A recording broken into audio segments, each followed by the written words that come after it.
Thank you for joining us for #UnWokeID 2022. This conference is going to focus on unethical issues in contemporary international development and policy and practice. My name is Dr. Jessie Hansen DeFusco, and I am joined by Dr. Camila Morales from the University of Texas in Dallas. This conference is funded and supported by the Office of Research and Innovation in partnership with the School of Economics, Political and Policy Science, as well as the International Center. We are also working in collaboration with the Harvard Alumni for Education's SubSaharan Africa chapter and the University of Pittsburgh's African Studies Center, as well as a dozen other partners who work in international development research and practice around the world. Thank you for joining us.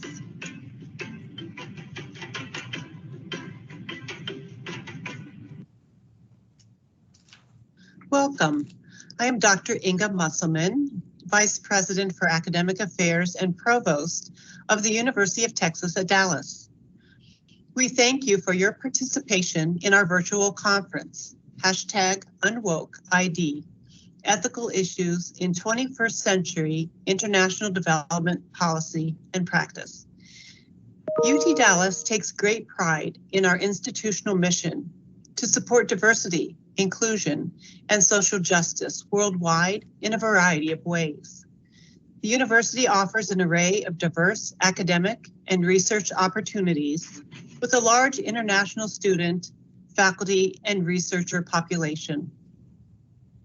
At the heart of our work, UT Dallas provides the nation and the world with excellent, innovative education and research. The university, while striving to improve educational and research programs in the arts and sciences, engineering, and management, is committed to mentoring active citizens whose education has prepared them for rewarding lives and productive careers in a constantly changing world.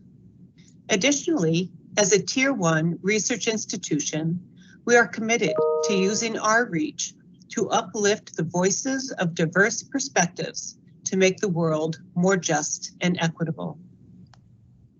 In collaboration with UT Dallas's Office of Research and Innovation, the School of Economic, Political, and Policy Sciences, and the International Center, this inaugural conference will bring researchers and professional practitioners together with special focus on representation from the Global South.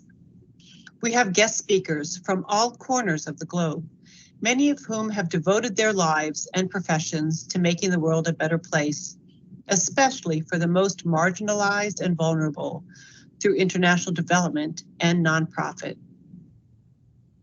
Our featured presenters will share their expertise on critical issues such as violent, coercive, or paternalistic policy and programming in international aid, unethical practices in international development partnerships between international stakeholders and national partners, unequitable representation, concerns of limited or ignored voices and perspectives by host national and regional development experts, nonprofit workers, and beneficiaries, and the struggle for transcultural and multicultural perspectives in the promotion of globalized human rights and a globalized economy. The purpose of this conference is to give voice to practitioners and researchers from the Global South and to collaboratively advance a scholarly dialogue that may help inform vital change to contemporary policy and programming in low-income regions. This conference will be broadcast live on the university's Microsoft Teams platform. The presentations will also be made available on our website for wider audience viewing. Thank you for taking part in #UnWokeID.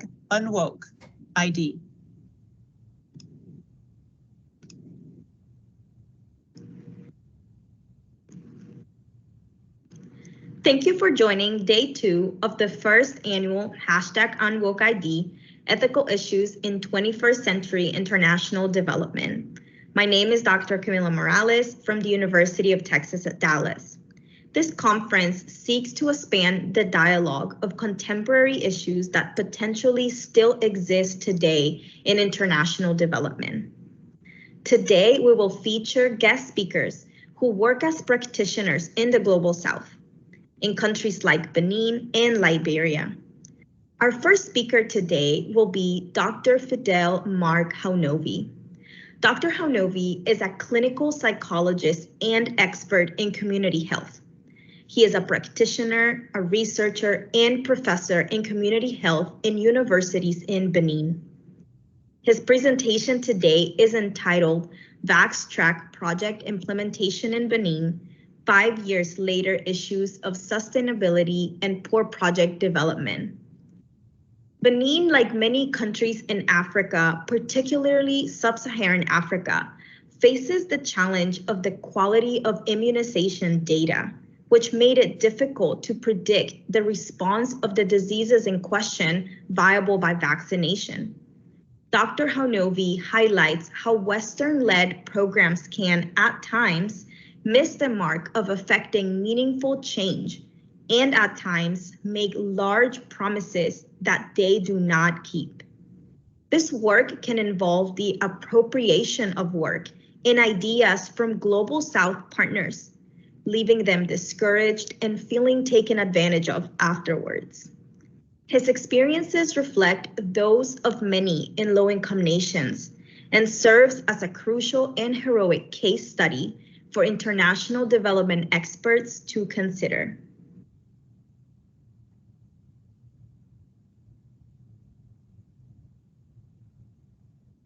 Up next, we'll hear from Tambu Glenda Muzenda and her colleagues. A development strategist and human rights advocate with more than a decade of experience working with donor agencies, corporates, NGOs, and INGOs toward community development and impact investment to local projects with public and private partnerships, including government. Working across the region, she has gained knowledge and experiences that drives her ambitions through learning and contributing to development sector through research, capacity development, monitoring systems, and developing strategies for impact and sustainability. A winner of the 2020 Desmond Tutu Reconciliation Fellowship, she is a driven and ambitious change agent, bringing ideas that are out of the box.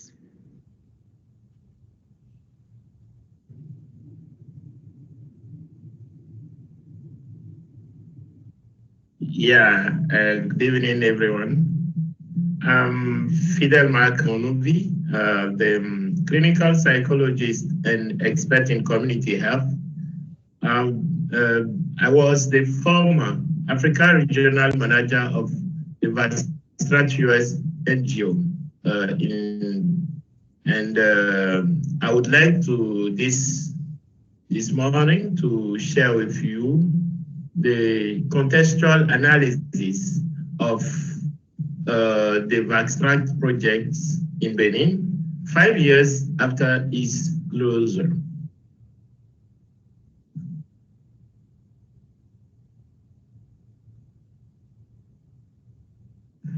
The presentation plan will be followed by 5 steps. We'll contextualize, and we will have a brief presentation on the technical development of this project, the key resource of this project that came out from the final evaluation of this project. 5 years later, what is the constant on the field? What is the rest of this project, and we will conclude. The Sustainable Development Goals for a better and more sustainable future of all were set since 2015. And then the implementation of policies and interventions to achieve the sustainable development, the SDG goals required great partnerships between the North and the Southern countries.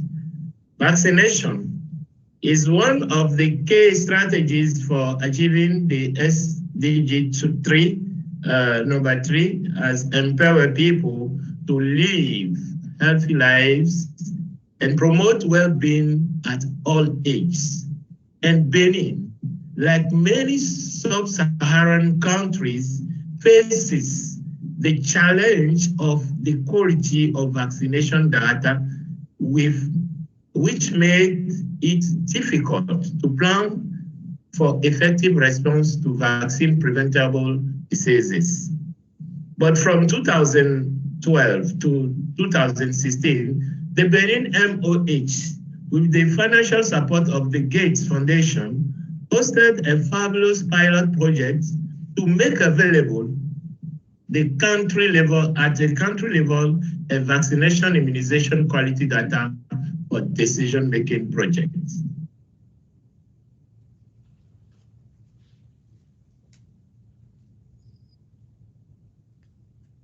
This pilot project was implemented by the Vaxtrack NGO, which is a non-profit organization under American law based in Washington, D.C., with 9 employees from the US and 12 employees in Benin. The project aims to introduce mobile tools in the health system to accurately monitor the vaccination schedule for children received in health facilities in targeted health zones, to reduce errors in AP data reporting, to accurately count the number of children covered by antigens, and improve the efficiency of vaccination units at the health facility level.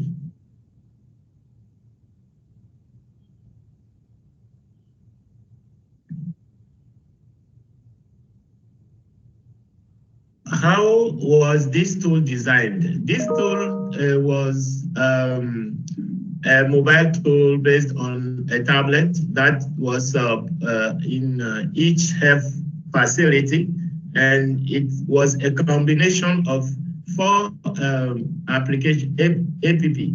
So we can have the Vaxtrack one, the Comcare, the Biometrack, and Cisco Meraki. And this was to digitize the vaccine card.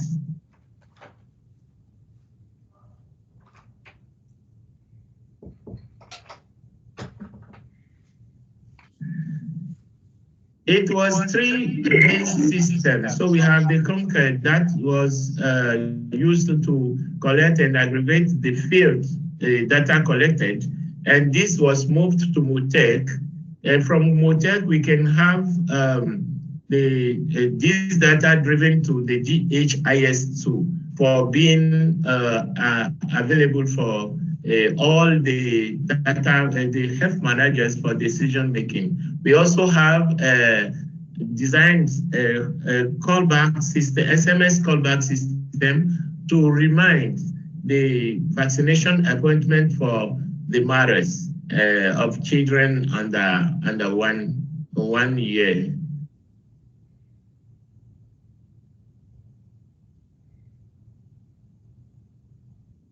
What are the key results of this project in Benin?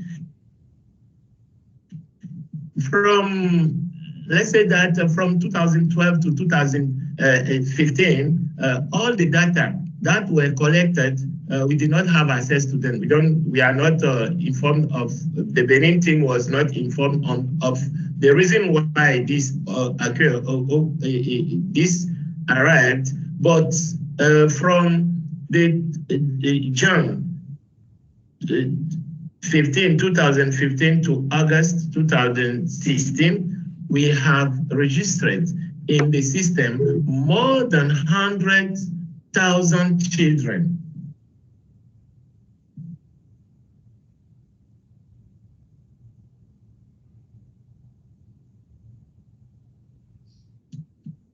So we did final evaluation of this project that revealed that there was scale improvement.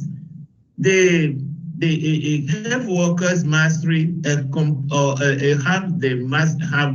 mastered the use of computer tools, knowledge, and use of technologies. And this was recognized by the department at the regional health managers, the local actors of the health system also. So we noticed a positive change in attitudes. So the health workers had more confidence and pride at work.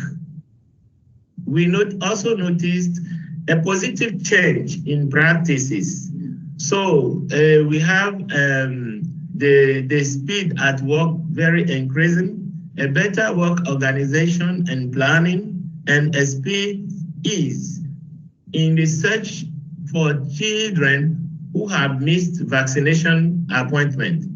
In ordinary, people spend more than 30 minutes to search for vaccine cards for these for people coming for the vaccines.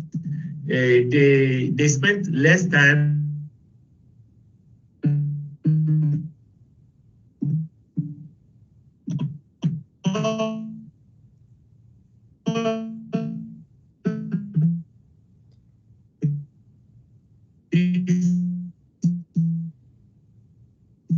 people coming. There was a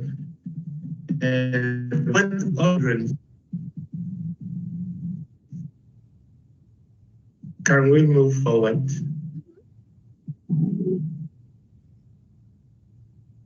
Okay.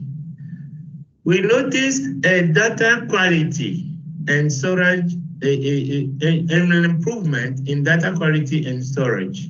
We have better, more data accuracy, reliability, and security, and digitization and backup of vaccination data. There was the clinical workflow was also improved.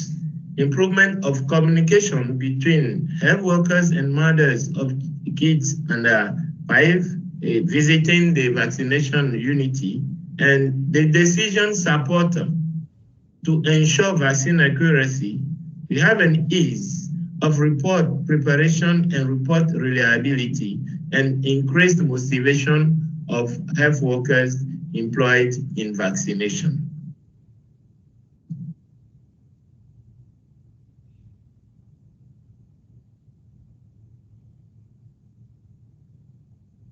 We can see with this graph that we slowly moved from a paperless. We succeed in having 100% equivalence between the data on the cards, vaccination cards, and the data in our mobile tool. This proved that we could move from a paper-based data management in health facilities to a paperless data management, and very much more accuracy and reliability in data quality with our tool. So this is just an example to show that we could move from a paper-based to a paperless system with this tool.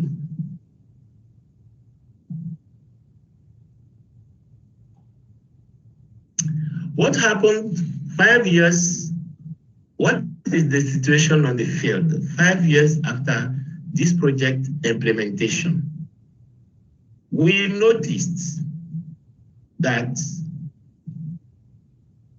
unfortunately, 5 years after the implementation of this project, Benin nowadays has no trace of this project.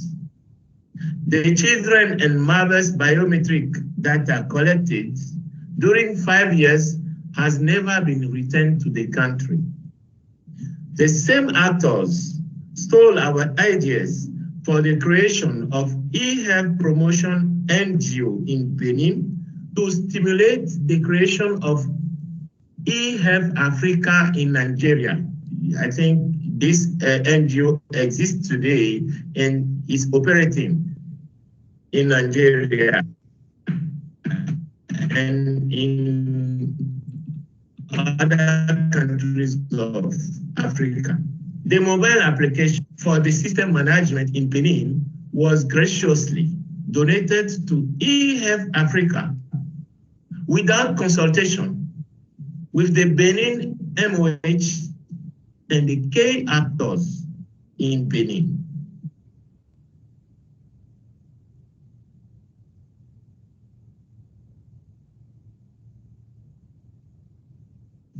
The Vaxras NGO had been dissolved to escape the legal consequences of these acts. The same actors were recruited. They dissolved the Vaxras US NGO, and they were all recruited by the e-health Africa NGO, and peacefully they continue the same activities. No mission for the achievement sustainability has been put in place in Benin.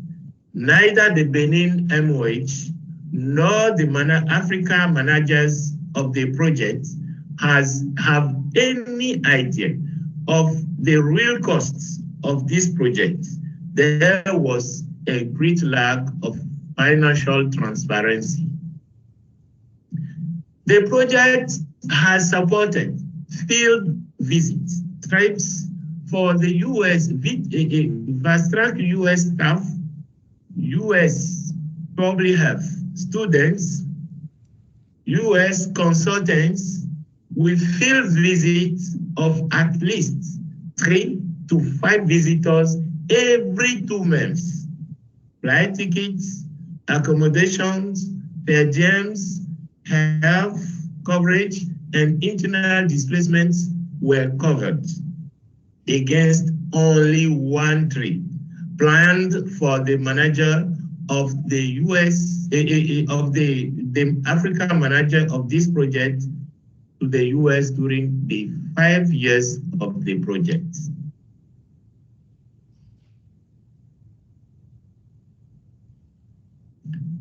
Five years after this great experience, Benin is still facing the challenge of vaccination data quality. It was a sad experience of North-South Development Partnership that illustrates the eternal renewal of development initiatives in Africa. In conclusion, the Vaxras program in Benin was a real false bargain. Thank you so much for taking time out of your very, very busy work schedule to, share this with us, Fidel.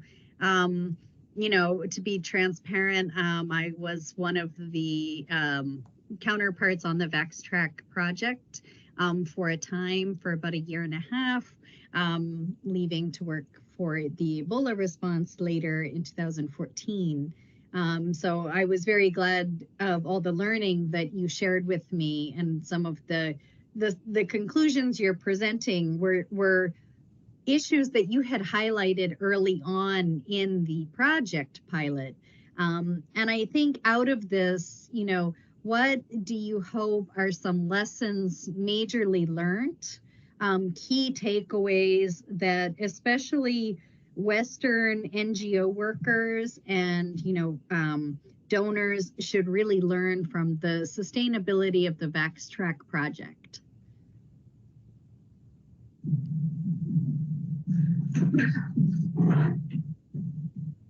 Hello? Hello, can you hear me?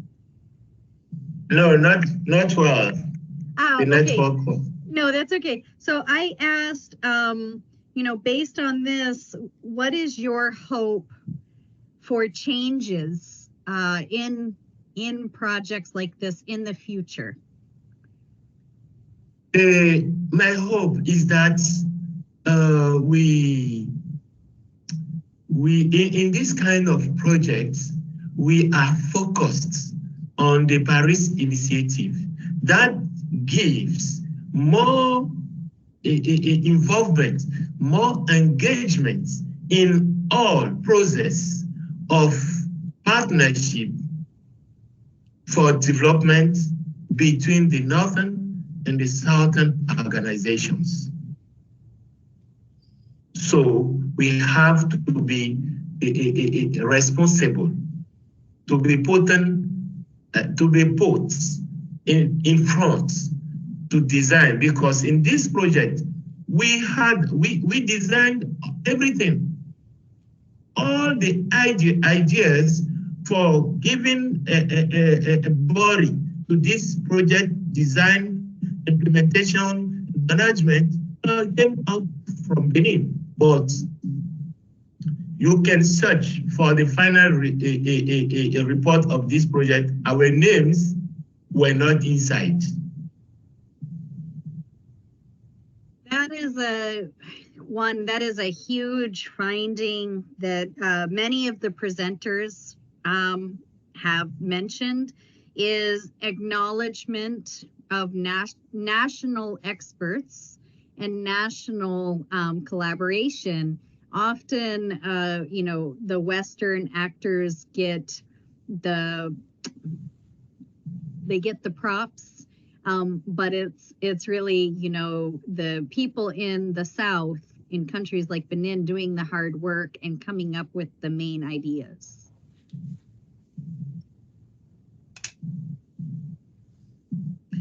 That is it, because the acknowledgement of the local capacity is one thing, very important thing that we have to master in the development process, because all these initiatives most of the times are capitalized, like if these main ideas came from this northern part, or as Africa, living and working as experts, we better know about the field.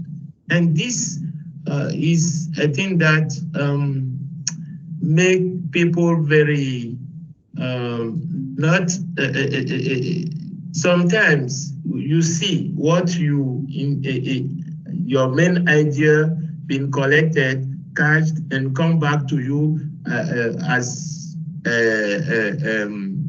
I think you have to learn once more again. So I think that we have to capitalize all these local capacities, all this ability of taking actions, of vision, local vision to implement all these projects in the southern part. No, these are very important messages, and as someone who was your colleague, you were my manager. You were gracious enough to help teach me a lot of this when we worked in field together. And I'm very grateful for all that you do to really advocate for the voice of African expertise, sustainable, meaningful projects and policies driven from the ground up. And this hopefully will be a good case study for organizations to learn in the future how to not have so much great success and then have it all fall apart, to know sustainable benefit of the country that was giving so much resource to helping it, happen. Thank you. Thank you.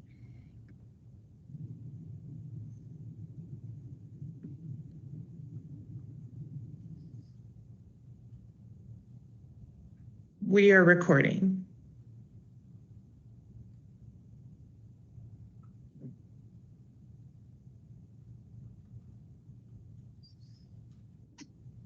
Do I just start? Oh, I thought you were going to introduce. Sorry, can we can we start over? I thought you were going to introduce. We're recording. Great. Hi, everyone. My name is Dragar Shalom Zumunya. I'm a consultant working with an amazing firm based in South Africa called Nashiluva Consulting. We do a lot of work around gender, human rights, child protection, just ensuring that the rights of women and girls across the region are looked out for and promoted. And so today I'm going to be speaking on the funding landscape in Africa. And I think that this is a really key discussion and conversation to have, because there's so much, I believe, that we're yet to learn. There's a lot that we need to share. There's a lot of transparency that needs to happen in order to ensure that funding really does speak to the needs on the ground, in order to ensure that funding is doing exactly what it's supposed to do, which is to fund initiatives that are aimed at advancing the lives of all people. And so this presentation is really going to look into the funding landscape on the continent through the lens of a development professional, me, based in Southern Africa. And so just to start off, I'd like to give a bit of an overview. So roughly Africa receives about 50 billion in international assistance every year. Of course, the amount varies each year, but roughly on average, it's about 50 billion, which is quite a bit of money. However, there are also some issues around the distribution of this money across the population. And to be more specific, the distribution is not very equal. And I'll get into a little bit of that further on in my presentation. And another thing to note as I'm giving an overview is that the funding model as of now is mostly tailored to supporting INGOs and larger development cooperatives, and not so much the smaller local indigenous organizations that are, at national level, at community level. And we're also facing issues of systemic racism, which can be traced even in this funding system and the support that's given to local-led initiatives. And so I would also want to get into some of the realities on the ground, what's really happening on the ground in Southern Africa. So what we're finding is that funding needs to speak to needs on the ground. And what I mean by this is that we often have cases where donors or funders will reach out and say, we have this amount of money and this is what it's supposed to cover. And so what that does is it limits the local initiatives, it limits the people in the communities from developing their own solutions, from identifying the issues that they feel need to be addressed.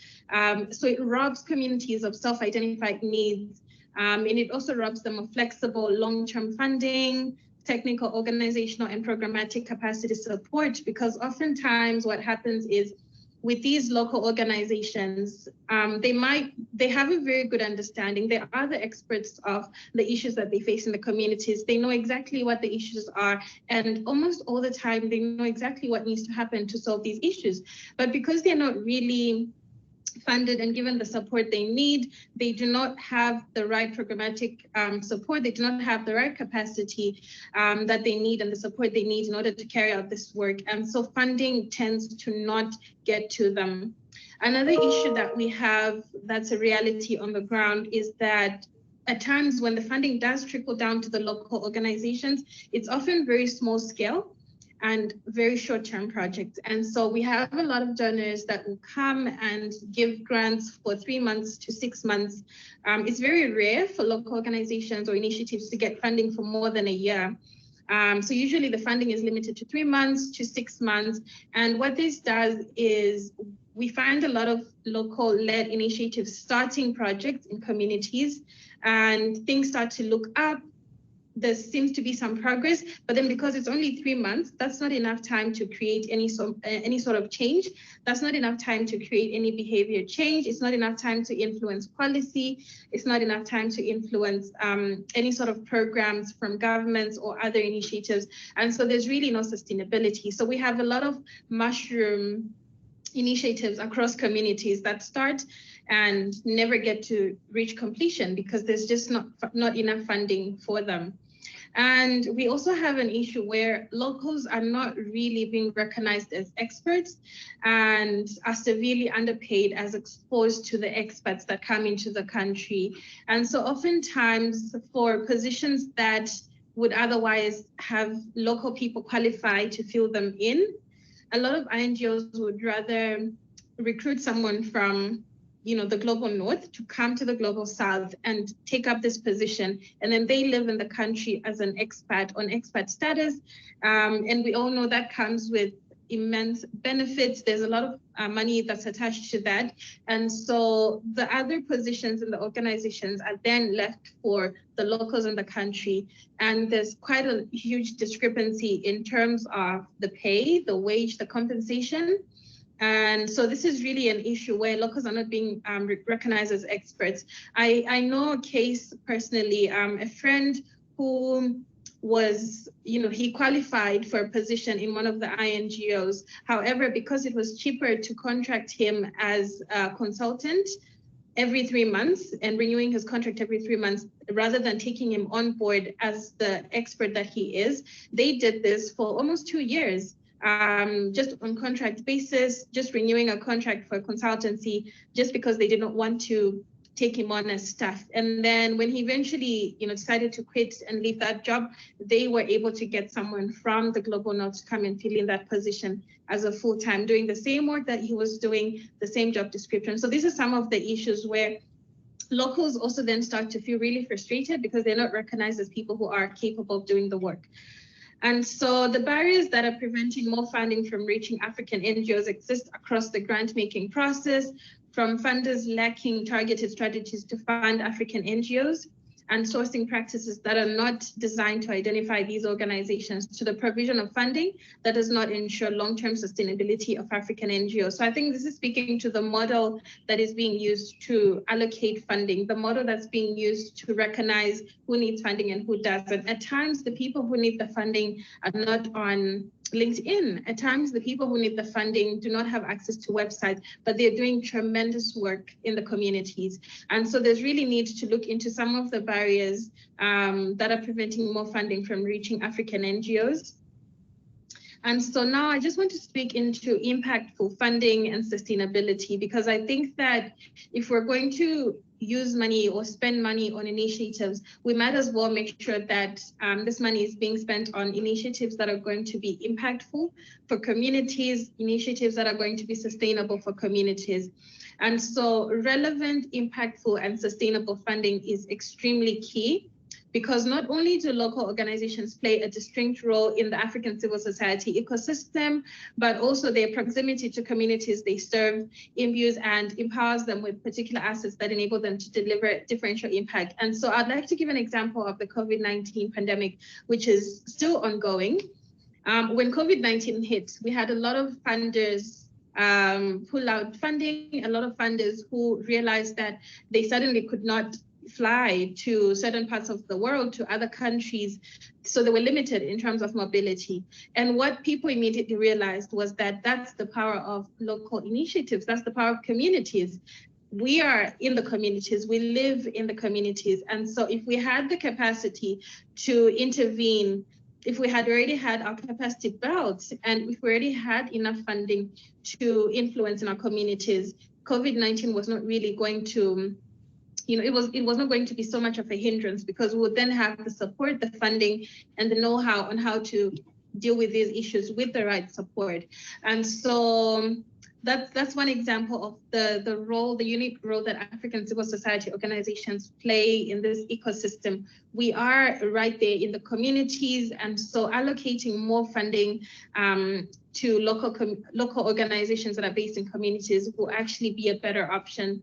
And so, yes, so the COVID-19 pandemic has put a spotlight on the importance of ensuring that African NGOs are well funded, with many key international actors that had to withdraw from the continent once the crisis started with the COVID-19 pandemic. African-based NGOs had to stretch already overextended budgets to augment government health and humanitarian interventions. So building strong and robust and supported and effective local organizations is actually essential as a means of not only responding to global crisis, but also addressing the day-to-day and continuing needs of local communities battling poverty and the different forms of global inequities. So that's the importance of investing in local initiatives. And so as I round up my presentation on funding landscape in this part of the world, I just want to talk a little bit about decolonizing aid and why it's so important.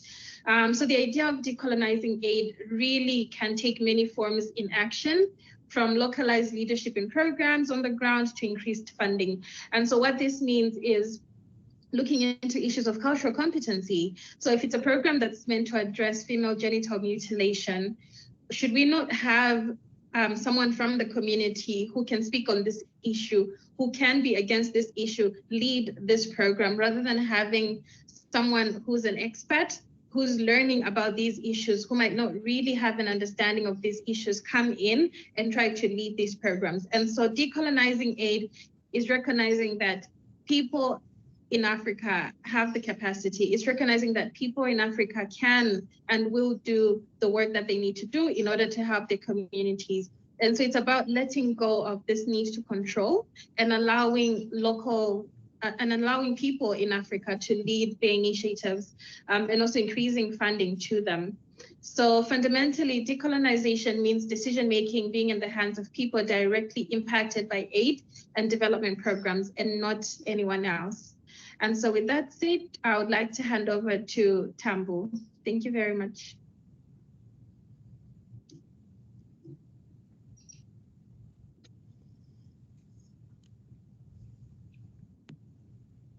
Thank you, Rugare. Ooh, quite a mouthful there.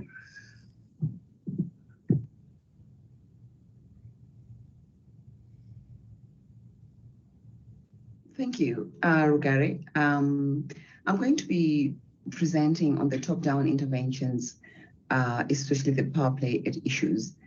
And I would like to think that I have access to move the, Rugare, will you help me to move the PowerPoint? Yeah, thank you so much. I think Africa is really aware of the dynamics of the top-down approach, and I think the power dynamics because of the funding. And I think we have noted over the last many years, I think we've been talking about decolonizing aid. We've been talking about having the voices of the communities speak to their needs, their priorities, and also how they can work around that. And yet over time, we've continuously seen a sort of very much prescribed way of how African communities are going to receive funding.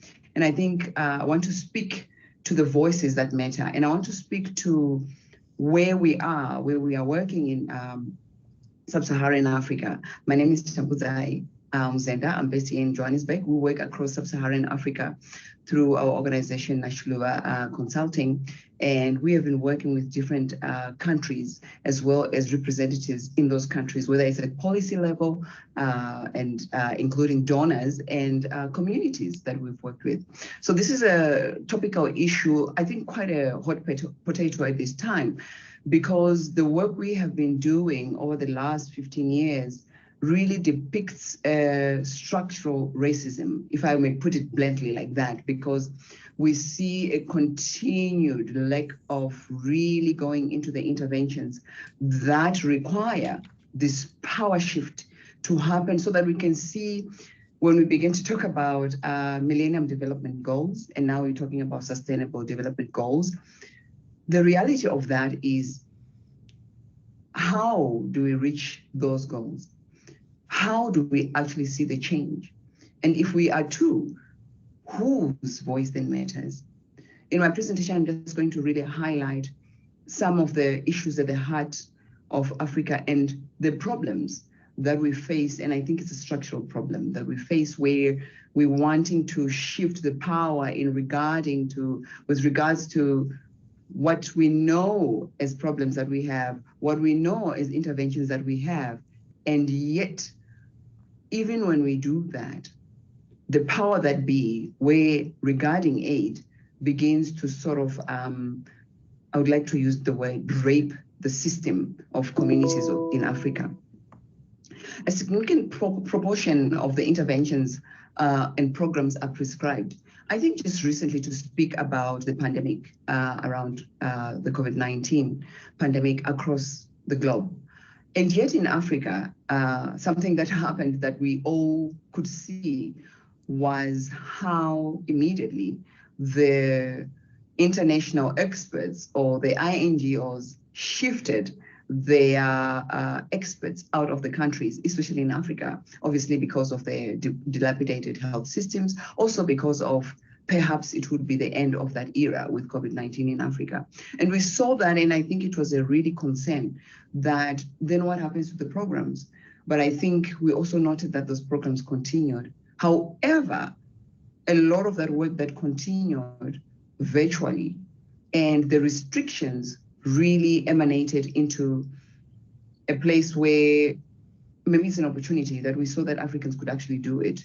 But at the same time, the prescriptions around how the program should be done, how the money should be spent, remained as such. And it really constrained any progress that could have taken place. Also, considering the fact that the experts were not in those areas where they're working. And I think foreign aid and the soft powers that come with it are perhaps something that we maybe consider when we talk about collaborations. But I think the admission to this kind of society that holds the power in terms of money and the context of what they want to work on, whether there are different programs that affect communities, and yet they are not necessarily those interventions that are needed on the ground. In this presentation, I'll really just sort of speak to some issues. I've already highlighted them. I think they're quite clear. But I want to give two examples. We have a top-down intervention. And when you think about two examples that I'm giving here, is it calls for grassroots or national funding-based donor aid designs or models that are very restrictive to local needs. What does that mean? It means the people that are sitting somewhere in the global north make a decision on what that country requires or what is a need that they see they could fit their experts to work on. And this is something that, you know, when we begin to unravel these, we are unable to give you context that has research-based understanding to it. For reasons that this is something that we have no studies done on it. There are few reports because those reports have to be done independently to really speak to this kind of situation. And so there is a scarcity on this data. But we have worked with communities for a long time, and we see this constantly in the work that we're doing, where we are coming in as an organization, having worked in Africa, having understood different communities that we're working with, to really work on the interventions. However, it is problematic where restrictions are there with regards to understanding the context to meet the needs of the communities. And what we talk about interventions, sometimes they're far off to the needs of the communities. So the INGOs prescribe programs, and, you know, we continuously have these jargons that are used, you know, different approaches and the planning that has to be done with the locals or maybe even with governments around engaging communities. But the reality of the matter is, I think the buy-in between the government and the donors is, I think a very prominent space of decision-making.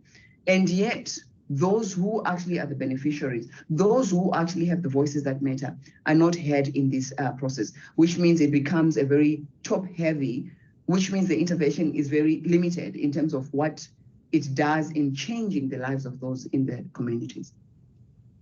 And the prescribed, of course, interventions really become problematic because you're using a model that does not work in the context.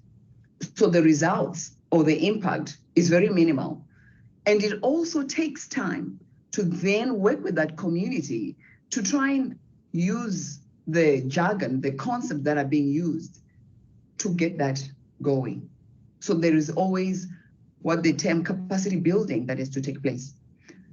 And I'm thinking to myself, having been in this industry for more than 25 years, how come African NGOs or people of color in these NGOs continuously have to get capacity.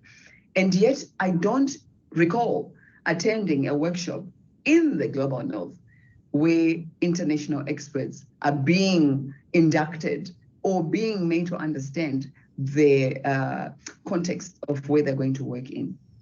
The factors contributing to prescribed interventions, a lot of them really, I think, based on some work that we've done, communities that we've worked with and experiences, speaks to, perceptions of the government capacity. There is a perception of governments being corrupt. There's a perception that technical skills are better off if they are Western or they're coming from the Global North. The workload is also, something that when it's given, we have experts here who then end up becoming a pair of hands. So there's a lot of administrative work based on, well, your capacity is so much, so we need an expert to oversee that. And the tight deadlines associated with calls of funding, and meaningful engagement with locals, these take such a short time, because sometimes I think what happens, I don't know what happens in these boardrooms, but it looks like there is a time when funding just comes and it has to be released, it has to be spent. And yet where it's being spent, you don't see the result, obviously because of the time, the engagement that needs to take place. And the people who must be engaged in these are the beneficiaries, are the communities whose voices should speak to what they need. And some organic knowledge, even indigenous knowledges around this is what we need. Our terrain speaks to this, and this is what we want. And that doesn't happen. So we have this modeling of one size fits all, and that has not stopped. So you have different jargons and concepts that are being used, but that has not stopped. There is limited evidence generation from the Global South. Obviously, there is not enough time. There is not a level of understanding the constraints that are there. Also the skills sharing or skills in actually having these experts come in and leave these skills in this country so that there is sustainability. So these are sort of contributing factors around these interventions. Really, I think they render programming and development in Africa inoperable, because whilst there is this dictation over what needs to change, that constantly is not happening, obviously because there is a sort of a system that holds this. And you may begin to think that it's a process that continuously siphons money into programs in Africa to just continuously do that and not to see progress. And, the siloed sort of M&E programs, some of them are so largely impossible to manage. And I think my colleague already highlighted the fact that you have funding for such a short period, and yet the work that would require you to have a really great result of the work cannot take place because it's too short. The funding ends, then you almost have to start again when you have to get another tranche of funding that comes in. And sometimes with a different agenda in terms of the themes that somebody wants to work in, So you start with SRHR and then you end up with gender-based violence. You've missed the mark in terms of continuation around that work. But this is actually what happens. And I think it restricts growth, it restricts impact, it restricts capacity, it restricts skills and learning for even those communities. And I think the large repositories of underutilized program data has potential to be translated into evidence guide for further interventions, but these include voices from communities. And I can attest to having read reports that are sent to donors, and they are meticulously screened that the voices on the ground are limited. And you have a huge data process of continuous limitations, and lack of capacity. And I think the other issue around this is the data and privacy concerns. And with the POPI Act now, that really begins to bring a different constraint where in the Global South, we are sort of an open case where people just come in, international organizations just come in, and they want the data. And to begin to think about where do we also get the data in terms of what has caused for you to come in? What has caused for you to consider this process that you are undertaking? And I think out of all this that I've spoken to, there is really a need to reimagine funding. And it has to be relevant, it has to be impactful, it has to be sustainable, change at community level. And this comes when community members determine their own and drive a change process that is contextually relevant. This comes when actions are taken to address underlying system, the root causes of concern, rather than reacting to symptoms. And this is something that I believe that if we were to reimagine this, it means the power dynamics almost you actually have to turn them upside down, that the donors have to actually be listening and saying, we hear you. We hear that this is the challenge. How do you see us bringing this intervention? How do you begin to see us having this response? And the community voices and the realities and the priorities, I think I want to just sort of close this. And it's important that if we're going to reimagine funding, it requires that communities map their own areas of interest, of focus, of priorities, and determine and define how they want to see that change. It allows for accountability, it allows for responsibility, it also allows for change and sustainability in those communities. And I think it's a shared vision that we want to think about, and to also think about what are some of those challenges across different communities, and being able to actually map those out and say, if we bring monies for a community in Malawi, for example, what are the challenges and how many more other organizations are working around that, so that there is working collectively instead of then also having organizations competing for this small pie as it's growing to be a smaller pie, but to also listen to the voices of communities, because change will not happen if it's coming from the top and the bottom is always just on the receiving end. Just take what you can. Let's give you whatever we think you deserve, instead of how else can we do this differently, and what would you like to see as change that can be sustainable for children, youth, and women in the Africa region. And so I want to thank you, and just really also consider, what is possible? What is possible is to really think about funders that need to adopt a complex system and approach analysis. And this involves really understanding the choices being made by individual donor actors and their position, power within the system, and the relationships and networks between actors in the system as a whole. And I think there needs to be people talking to each other. If the Global North and its funding and aid is to really make a difference, I think there needs to be an accountability. I think there needs to be a transparency. And I think the bureaucracy that really constrains development for Africa has to be considered in relation to skills, in relation to building relationships, and also totally owning the process and acknowledging that neoliberalism and structural racism exists. If we can accept that, then I think we may find a possibility to work differently.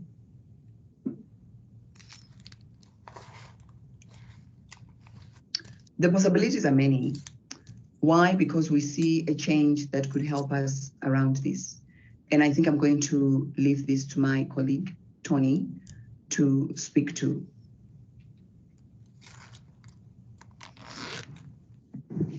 Thank you, Tambu. I hope you can hear me. Yes. Adding on to what Tambu has said, the issues on this slide are linked to a previous slide. Rogare, could you go back to the slide on factors that contribute to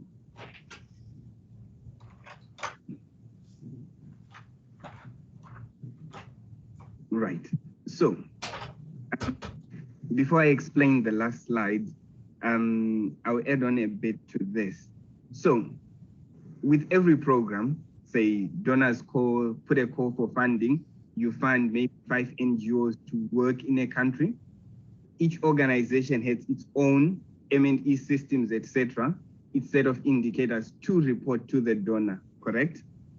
And then in the end, as Tambo has highlighted, the data from the community has been summarized to just show the impact to the donor based on what the organization implementing this program committed to.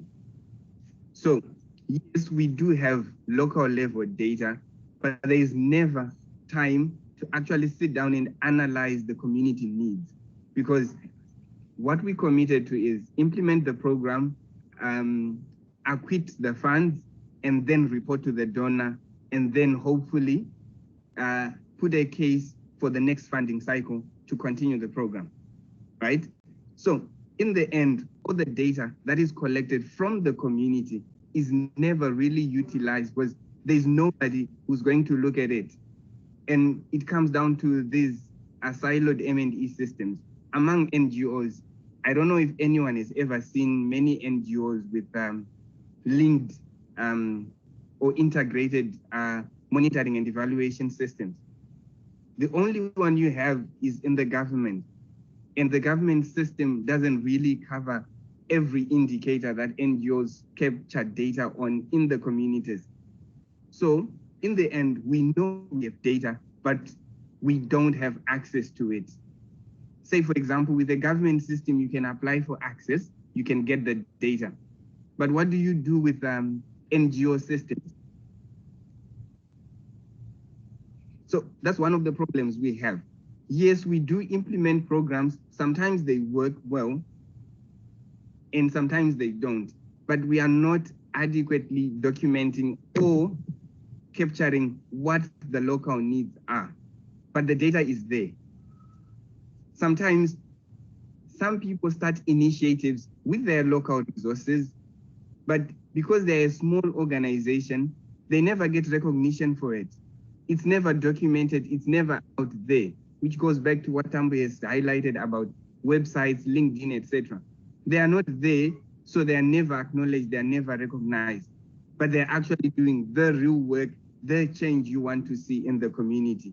So with that briefly, now we can go to the last slide. So the pool of donors, really, from Rugare's presentation, the donor community is linked, right? And all of these reports are going to them. So how about for once, we get a repository of all these programs? They verify these reports, right? And this is evidence generated from the Global South. Yes, we know it's not peer-reviewed or anything, but at least it makes a start for great literature to plan next programs.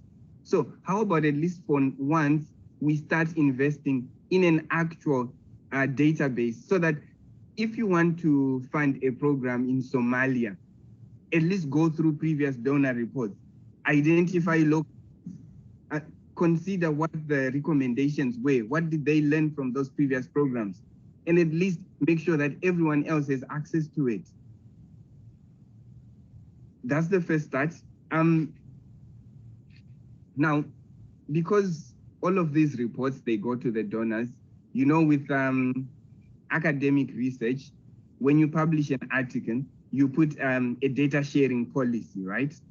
So for once, if donors want some change and we actually want to promote actual utilization of all this local level data that has been collected for decades, let's put a clause in these funding cycles. Once you have submitted the donor report, it's accepted. Let's put a data sharing policy. Okay, maybe the GBV program, okay, data is sensitive, seek approval so that you can do maybe further analysis to actually generate community evidence. So at least let's have that for a start so that everybody can get more access. There's more utilization of the data that we are collecting day in, day out. I mean, every donor report, every funding cycle, we have to commit to a set of indicators to report on the impact we made. How many people did we reach? How many people benefited from the program? How many are benefiting from WASH initiatives, you name it. But that's not all the data we collect. There is more we collect on community needs. How most programs now, they have CSS surveys. These client satisfaction surveys, who's utilizing this data? Is it included in donor reports? Where is it lying after the program? We have it, but who's using it? But that's the local level data. Every program is vying for amplification of these community voices, but nobody's utilizing the data. So yes, we are doing a lot of good things, but because of time constraints, because nobody is funding us to actually utilize more of this data, it's just there, lying somewhere, unutilized, forgotten. And then we wait for the next funding cycle, which then links to Rugare's issue of decolonizing the aid. Because as soon as the program cycle ends, I've submitted my donor reports, my contract ends. So I'm done. I have to look for a new job. The next person comes, they put on their own set of indicators. If we had an M&E system, they integrate whatever they need to do, then the next cycle begins. And data accumulates over and over, probably gets deleted. And then what happens to the community voices that we actually wanted to amplify? So maybe if we could start from there, because when the Global North designs a program, what did they consider? Did they test a model, say somewhere, or they just found it in literature from an academic publication and then thought, oh wow, this looks like it's a nice model, let's try it in Africa? But is it how it's supposed to work? We have evidence, but we don't have the resources and we don't have the time to actually go through the data because it's not supported. It's not part of the funding cycles. So all of this data dies a natural death, but that is actually what we want to amplify to make the actual change we want to see. So I think both the Global North and us in the South, we end up shooting ourselves in the foot because, you know, who has money is the king. So if we could start by seeing that change, that desire to actually generate, amplify community voices to make the actual significant change. I'm not talking about human interest stories. I mean, we all do that to generate propaganda and it works. Yes, the donor is happy. We interviewed a grandma somewhere out there in the village. She's very happy. She got WASH benefits. But then what of next year? What does he really need so that we make this change sustainable? What does this girl who's going to school need so that she feels safe on her way to school? What does he need so that we continue having safe water at school? What does he need in terms of sanitary hygiene? So we have the data, but we are not using it because nobody is actually looking at it. So if for once we could convince the Global North to make some innovation. I know there are a lot of databases on a lot of things, be it business, you name it, around evidence from the Global North. For a change, let's focus that to the Global South. So if we could build that, I think now when somebody speaks about issues in the Global South, community concerns, community needs, we are all speaking on the same page because we all have a central repository which we all refer to make the actual change. So with each program we develop, then it feeds into the repository so that the next program can continue from where previous funders have achieved. That's all we are asking. I'm sure it's not much, but this cycle of breaking the program, stopping funding, conditions to say maybe we fund you because there's a national of ours in your country or in your organization. I think that's where we are missing the point. So if we could at least address that, then the rest falls in line. I think this was the last slide. Thank you.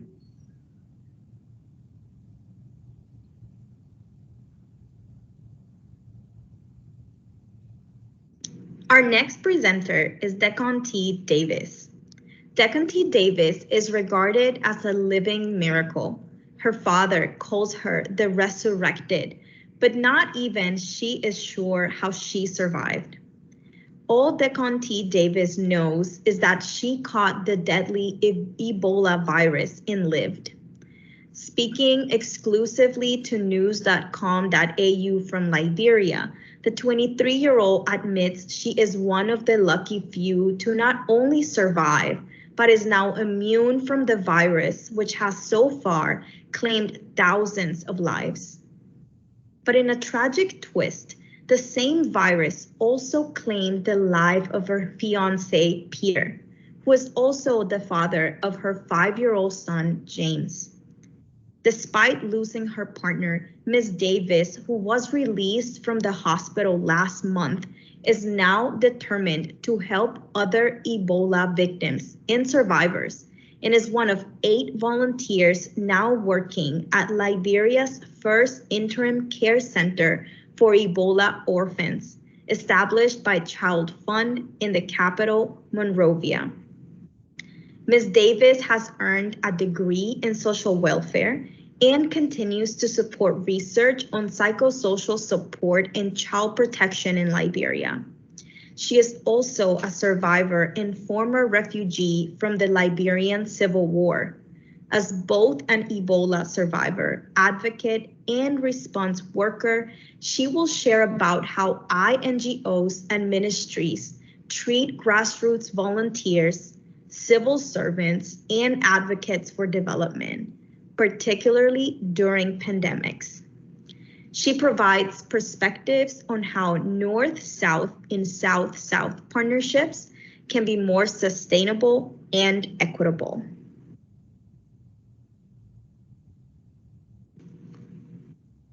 Our next presenter of the day is Patrick Faley. Patrick is the Social Mobilization Coordinator for the Mitchell Group supporting health programming for survivors of Ebola. In 2014, he helped initiate the Liberia Ebola Survivors Network with the mission of recognizing immediately that many survivors face great stigma, including losing friends and family. He realized that international community and the local and national NGOs would be able to come to their aid, so they organized as a formal group working with the Ministry of Health in December of 2014. His work has been published in peer-reviewed journals. Patrick also has experience working in human resource departments, especially in the private sector.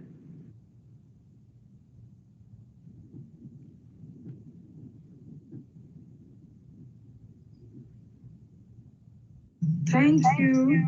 I'm grateful for the platform, and I'm Decolonizing Davis, for Ebola survivor from Liberia. I work over the years with Ebola survivors, and their experience are various. I firstly started working with kids, suspected cases. These children, parents came down with Ebola, and they were at the ETU getting care while we care for their kids at the interim care center. And these kids might likely have Ebola or not. So we observe them over the period of 21 days. And if we notice signs and symptoms, then that shows Ebola, we will take them to the hospital.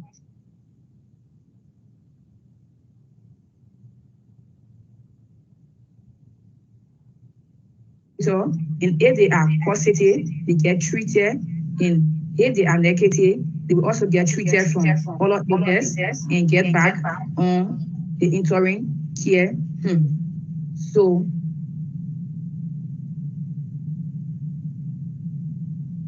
I stayed there working as supervisor and caring for kids for a year.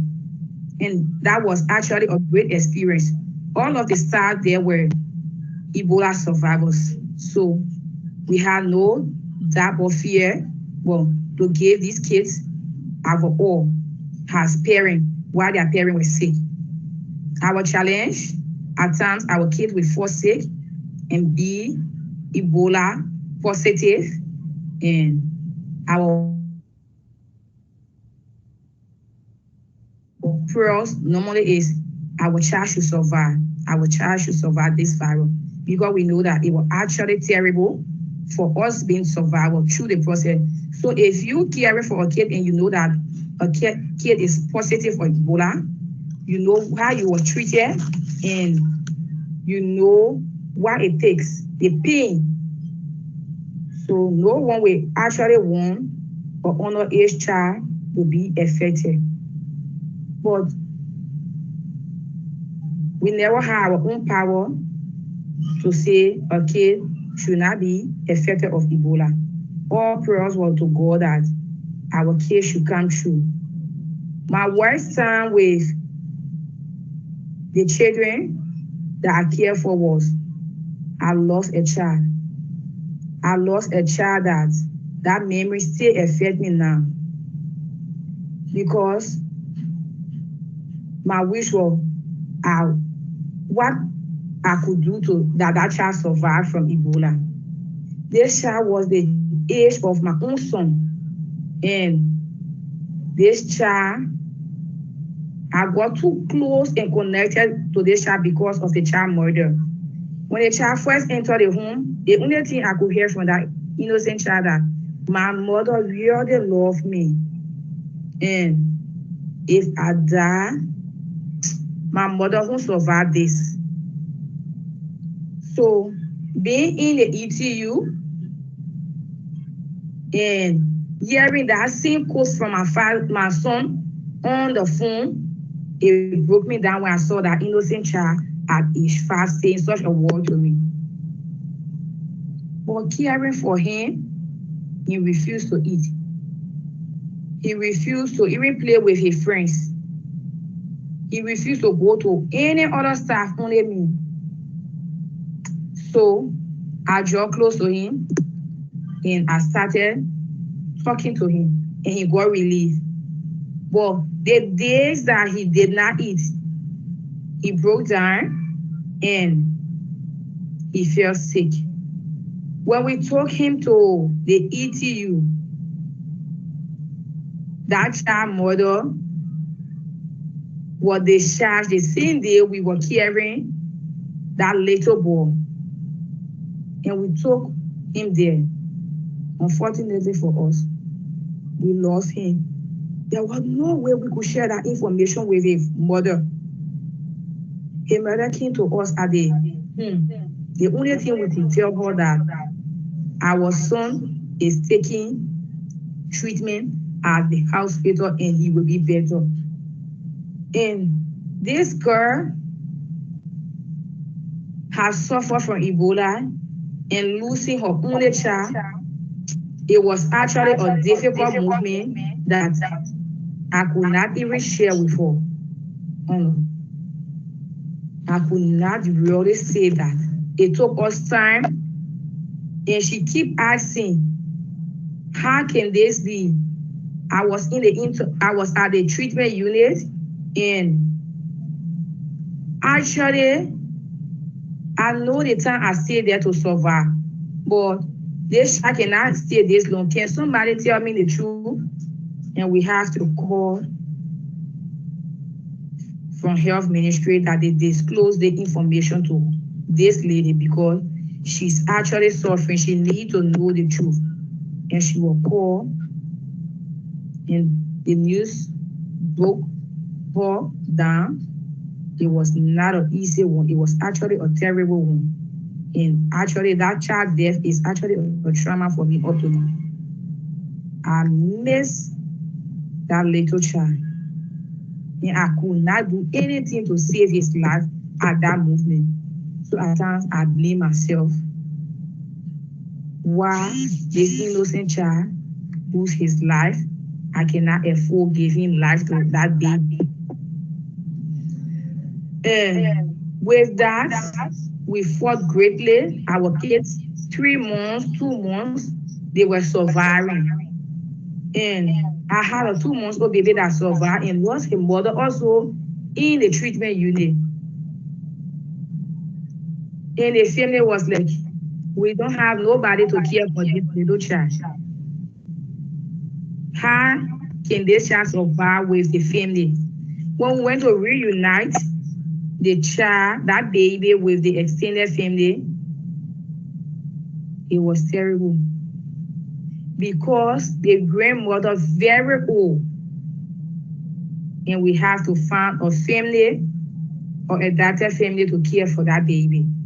And the family have been appreciative that they are happy that the child is actually in good hands. But it was both positive and negative. If our child survived, we celebrate. If our child died, we don't grieve it because it is not even our dream.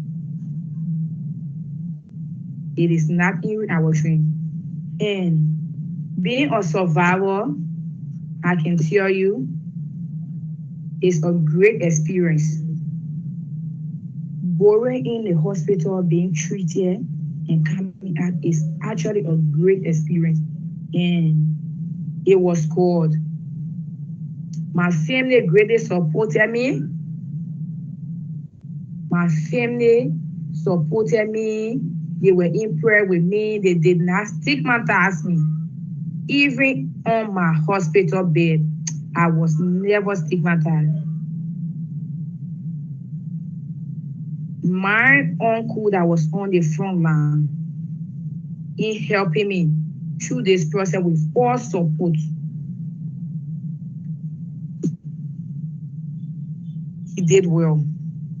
And I lost him 2021, January 10th. He was my superhero. He stood as a father in my life. And when I saw people in that hospital dying, people really died. Our hospital, our health system was bad off, and we were not up to task force to tell you we lose life. The hospital was filled, no bed. We were only begging to stay outside the yard for treatment. My first 1 week, it was terrible. There was no way that I could survive, no way I could talk to anyone. I was so helpless. People all dying around me, and no way to even talk. But God being God, on treatment,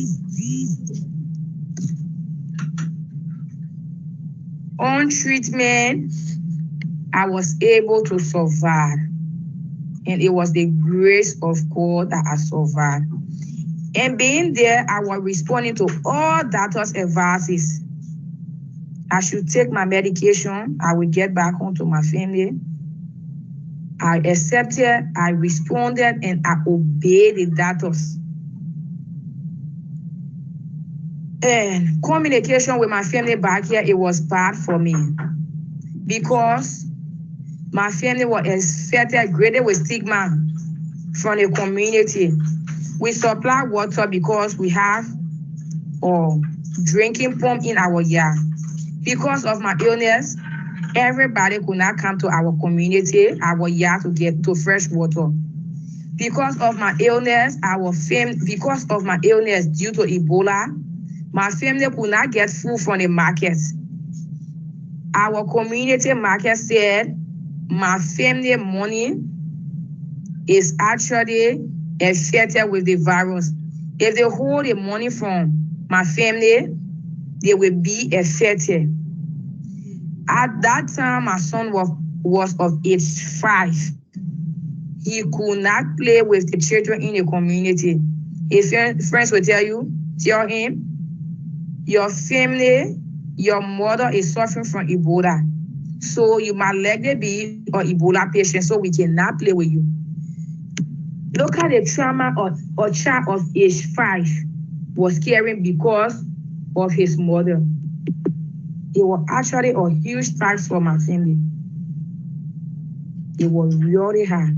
No food, nobody to identify with them until my uncle James S. Davis got the information and started helping the family in our home village. That's how they were able to survive. Out of the ETU, that same uncle came for me at the hospital. So I noticed something about him. When he came, while coming out of the hospital, he brought a taxi that I should get on.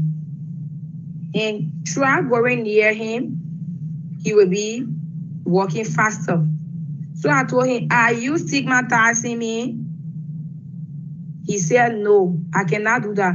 I said, but I noticed that I try coming closer to you and you going far from me. But you see journalists around looking at both of us. If you stigmatize me, I will tell the media. And I how he laughed about it. And he was able to hug me. And we took a photo and we shared phone. And his statement was, your graduation is the best. And the graduation that he was referring to was leaving the EDU. Because seeing death and surviving from it is a whole different scene. So he called that my graduation is the best. May your soul rest in peace, James S. Davis. You really, really fought and stood by me as a father. I appreciate all. And I came home. God helped me. People started. When I came home, my family accepted me. My family accepted me. We did everything in common. I was never left out. Any other Ebola survivor that their family had to throw them out of their houses because they survived Ebola, they must share the Ebola virus with their family back home. No. They accepted me, they embraced me, and we were happily living together.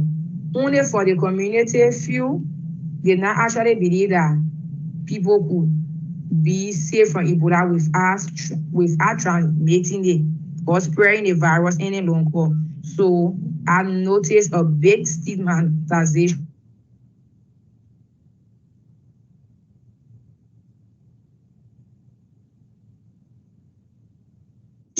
in the community. But when time went back, I started sharing awareness, my experience, telling them that I cannot affect nobody, but I can save lives. It started coming around and learning from me. And with that, our community got healed from that. Our community actually got healed from that. So that was a great experience. And after leaving a Ebola treatment unit, Dr. Jerry Brown was a father to me there. He encouraged me and he really did what he could do in the impossible way helping me. So my word was to him, if I survive Ebola, anything that it would cost me to, that someone survive Ebola after me, I'm willing to do that. So when he did his research and wanted to do blood transfusion from Ebola survivor, he contacted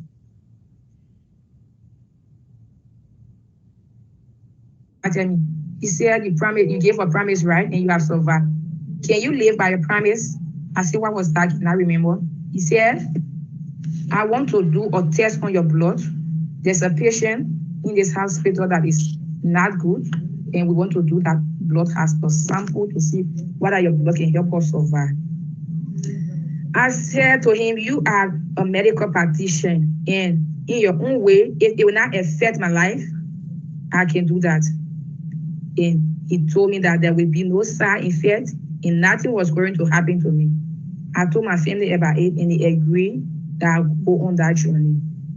And actually, I donated the blood, and Dr. Jerry Brown told me that the person actually survived from the blood that was given.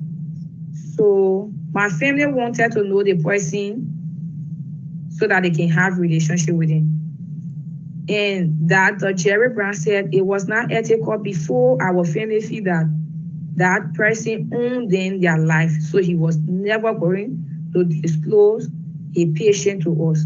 And that which I actually appreciating for that. Because we as Africans, we interpret things differently. And today, we both live in the same country, we don't know each other. So surviving Ebola, I have been helping greatly and having passion to help in other surviving. We also talk about plasma donation.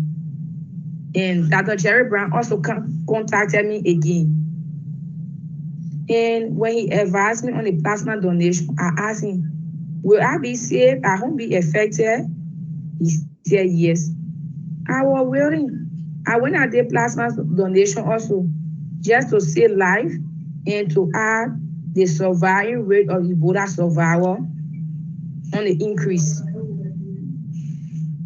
So I was almost a regular plasma donator at ELWA hospital.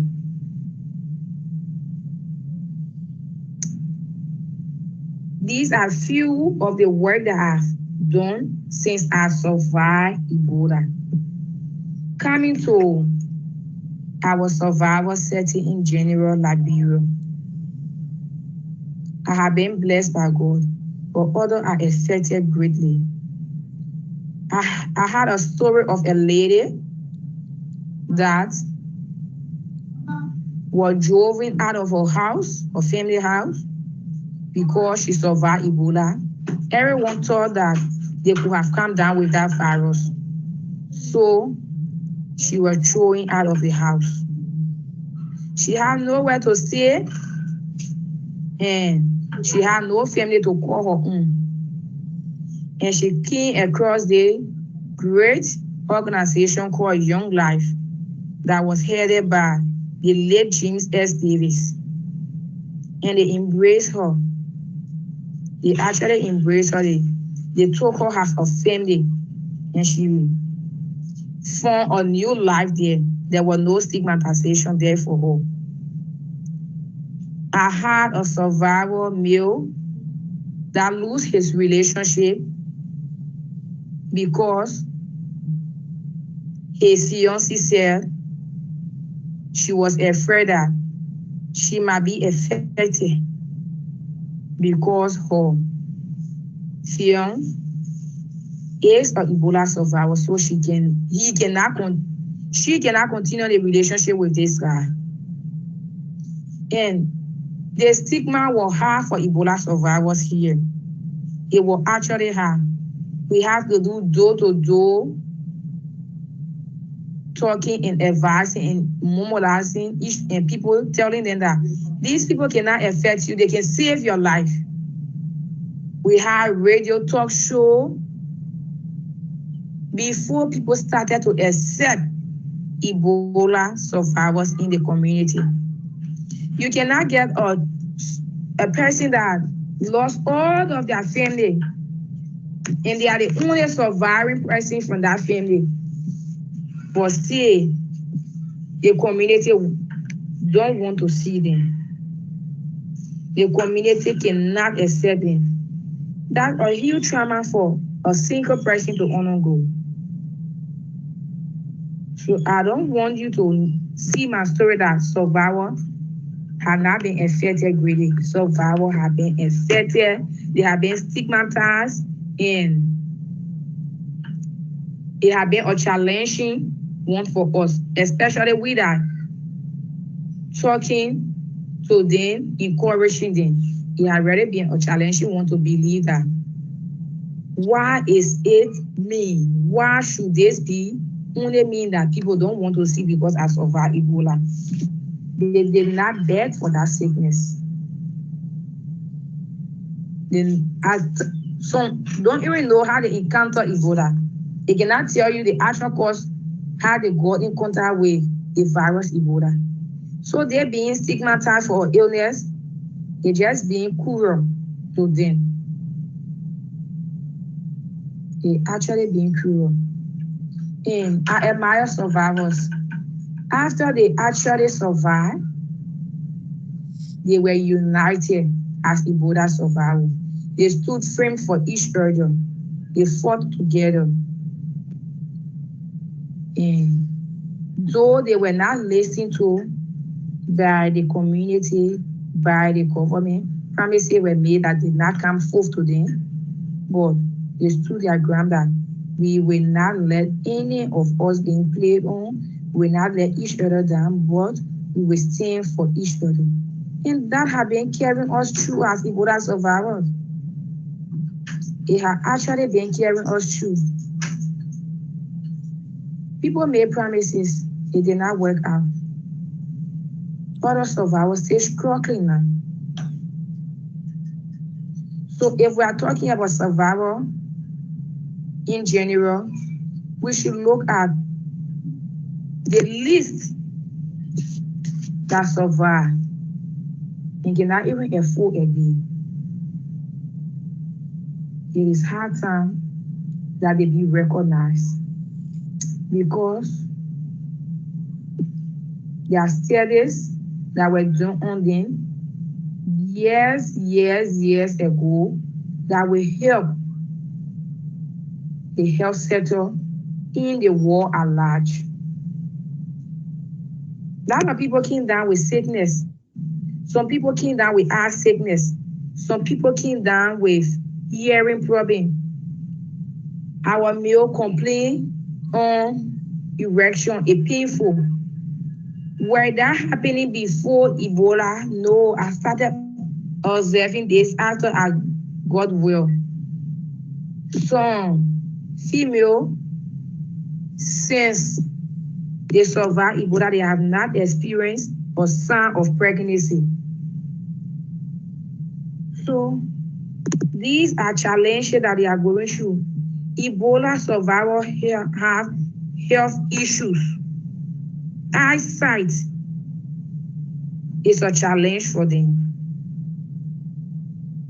They have health issues. So we have to prioritize them.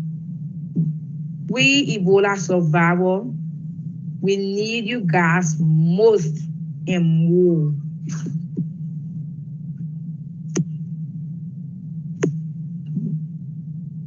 Those that was able to get pregnant after surviving Ebola, that was great.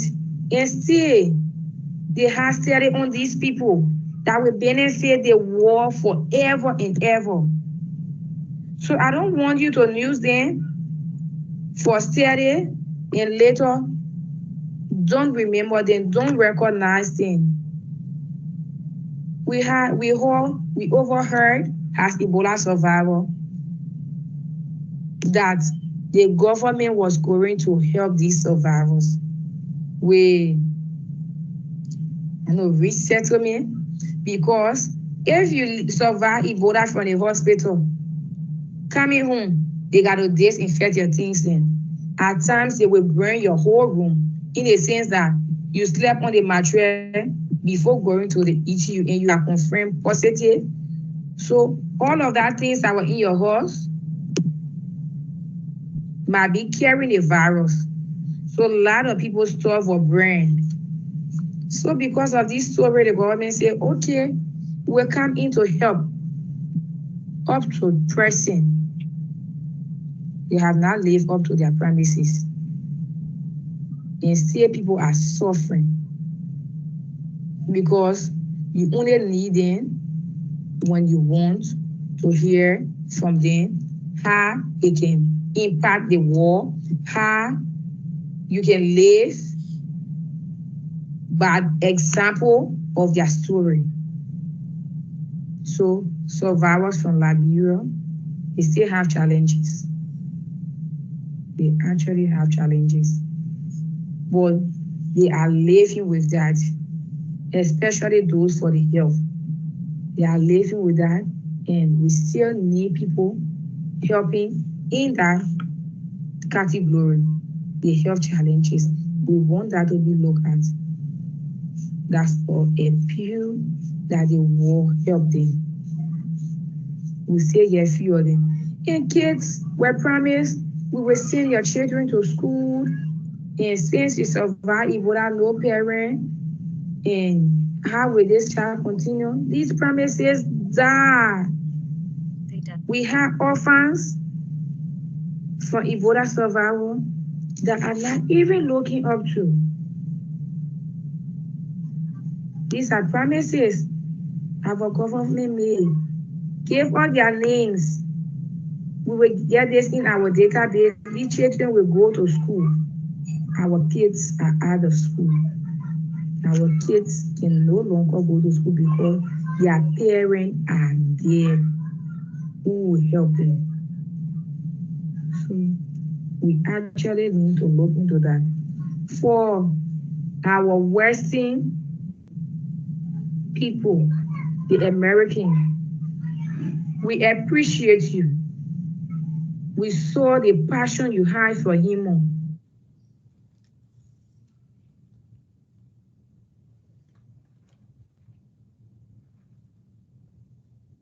You proved it to us. Financially, you supported us. Morally, you supported us. And you even came present to fight this Ebola with us. Today, Liberia is declared Ebola free. It is because of the joint fight we had with you. I can remember in the interim care center, I was very afraid, had visitor enter and had to get out. But I have few American friends say that we are now sisters.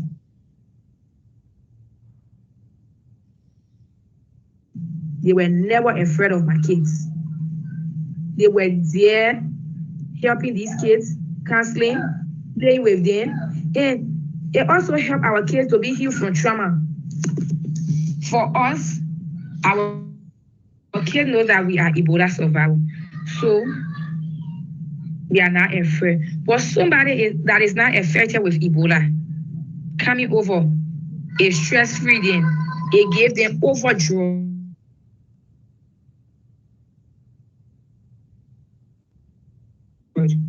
And I can and play with our kids. Even the Liberians, if they enter, you will see them fully dressed, talking to us. They have to leave this thing a miles between we and them before they can communicate.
Hello, everyone. Thank you again so much for joining us today for Unwoke ID.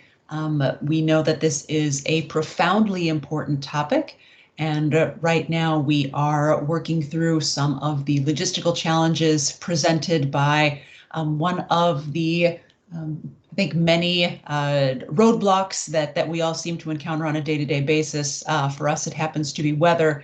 But I think that it is, in a way, poetic that we are dealing with these kinds of logistic difficulties in a conference dedicated to how to work through these and longer or larger institutional roadblocks in trying to do international development work.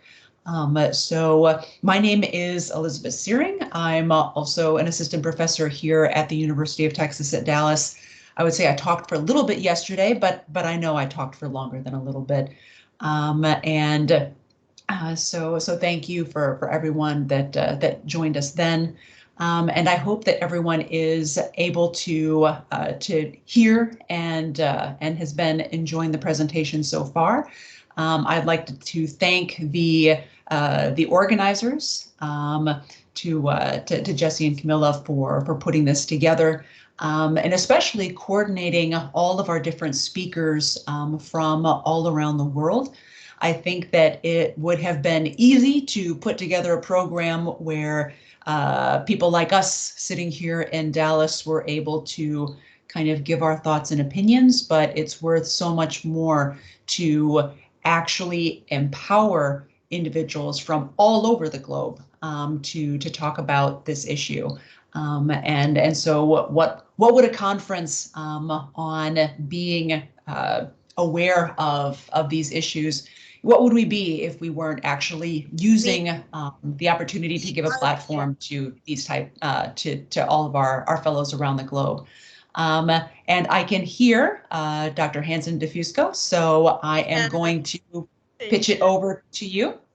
Thank you. Yeah, sadly, UTD has been having internet going on and off, and you just experienced one of our offs. So here. And we can see your screen.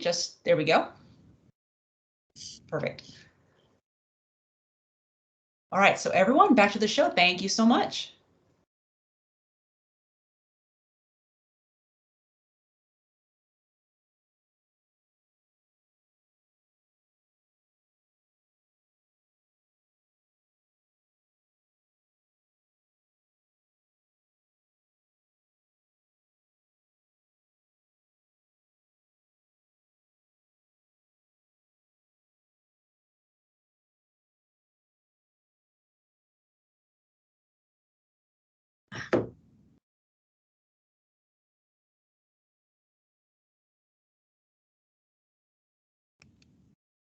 Wasn't used wisely.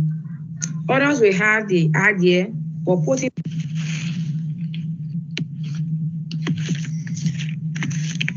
helping Ebola survivors now. For me, my suggestion would be our kids' education. Those survivors that lost their both parents. Those survivors, those kids that are orphaned because of Ebola. Let's prioritize education for them. Because if they are educated, we are educating a whole world. It will be a better future leader. So let's prioritize that education. And for the adults, we can look at trade to empower them through trade. We empower them, they go to trade school, get trade, so that they can stay on it for the rest of their life. If we give out $100 today, that $100 will be used and finished. But if they are educated through trade, you can fix a cake, build house, construction, tailoring. That is a lifetime empowerment. You can live on that for the rest of your life. And we Ebola survivors have our own problem. Let me be straight. We had cash that were distributed, but it wasn't used wisely. Others will have the idea of putting that into business.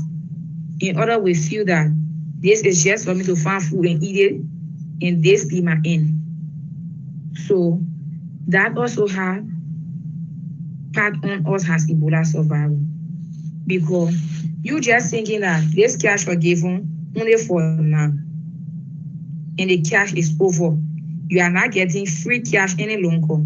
How are you thinking of surviving? So short-term cash giving. Cash should be new wisely. Empower yourself through education or business that will keep you for a long time process. So everything that we need now is only education, meaning for the orphans, and empowerment too for the women and both the men. Men can do construction. Men got a lot of things to do. They do plumbing. If the guys go to school, do plumbing, they can help. They can survive only for the rest of their life. But if you just give $100 a day, before the end of the month, the 100 finish, and we even look hungry like we have not even hold $100 before. So the only support is that education. Let our kids be sponsored in school. Let our women be educated through trade, the vocational schools. Then they are empowered for the rest of their life. Those that are serious can grab the idea and make use of it to help themselves and their kids. That's very poignant, and it gets to a key point that has come up in many of the conversations, which is sustainable support for people who are, victimized or who are stigmatized, the heroes, the survivors of tragedy. And, much of the Western programming, USAID gave lots of money. They partnered with your government to do programs, but the sustainability wasn't there for the long term. Mm-hmm. And, based on that, there's still millions and millions of dollars going to Liberia and other countries every year for research on Ebola. And, how is that research benefiting or not benefiting survivors? That's my problem. I do have a problem with the research. If you actually go to, I want to discuss preview a bit. If you go to preview and you do the research, then you see for over 5 years, there is no benefit, only the study. And I think Ebola survivors who have benefited while working in that institution. But if you go, you will see 15% Ebola survivors only working there. And the people that the research fund came for, they are not benefited. They are not benefited over the years. If you go, concern will say, no benefit for you. We only want to do the study for future news. So there is nothing in it to benefit you. Over and over, we have series of meetings about that. Say there is no benefit, no funding to benefit those that you are doing a study on. So if these people say, we won't go for study, how will you be paid? Because they don't have benefit in the study. So why are they transporting themselves going to the research center to do study on them? And we have tried talking. this over and over. But that complaint keep coming. There is no benefit. Ebola survivors say, if you want to do the research on, then there should be a benefit there for them before the research. Okay, we went with preview for 5 years. We were certificated, and that's the end. I cannot remember the company name or the researcher group, but they came to do research and Ebola survivor back off. And that program could not even go for 6 months. They said we will give you half bed or rest every after 2 weeks. Survivor said no, we cannot continue like this. And they felt it was true. We called survivor for meeting. Survivor said they cannot go through that research process. And they remain on their own. And for sure the program could not run because you need it. That's a participant. So if research must be done, it should be done both ways. Participant benefit need to be involved. It need to be included.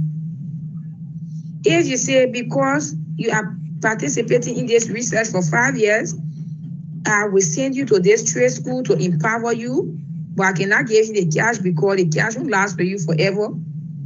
You go through the consent form, you empower that person. After the trade school or after the vocational training school, you help them with their material, they start work for themselves. It will last. That's a long-term or everlasting goal. And that have been a complaint years now. Now you ask me, Ebola survivor for research. You ask you how much you gave him. They want to know how much is in it. What's their benefit? If they don't like the discussion, they back off and you won't see them again. But I'm not interested in the hundreds of dollars that will be given in their hands. I'm interested in what you can impact in them that they will live with for the rest of their lives. What they can find their hands doing. Sustainable benefits. To survive on. That's the important. It's very important. And it goes to, thinking sustainable and realizing that, people who are affected by viruses have long-term problems because of the virus. It's not just 1 year, 2 years, it can be 10 years or 20 years. And how do we use funding more sustainably than just giving money, which is very much the solution.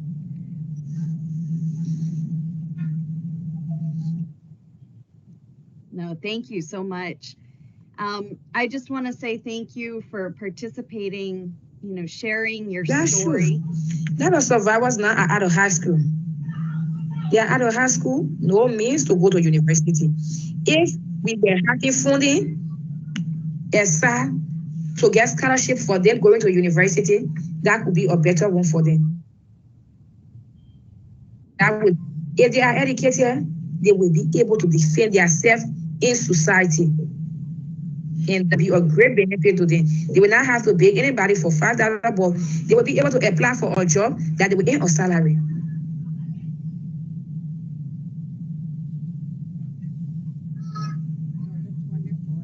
I'm not saying the cash is bad. I'm not saying giving cash to a survivor. But what about their future?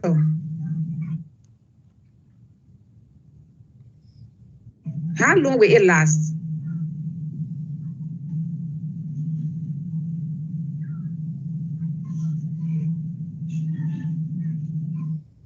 Thank you so much, Deconti.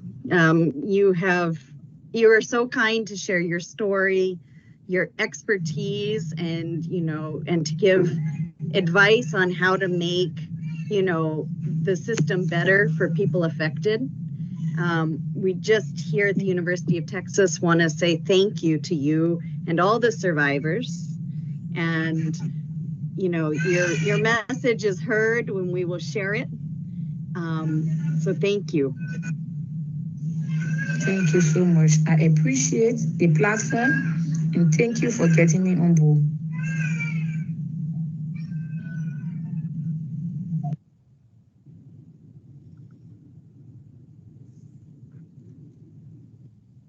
Okay, so thank you for the call, and I appreciate as an African being part of the conference.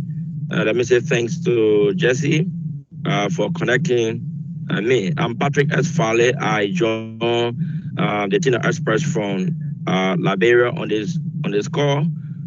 Basically, what am I going to address here is how do the West support African-driven initiatives? How can they best support African-driven initiatives? There are so many ways. I think this time around, the West will be a team player than to be a sponsor. I believe in order for African-driven initiatives to be supported, Africans should be taught the technical know-how. We are all aware Africa is lack of capacity in terms of education.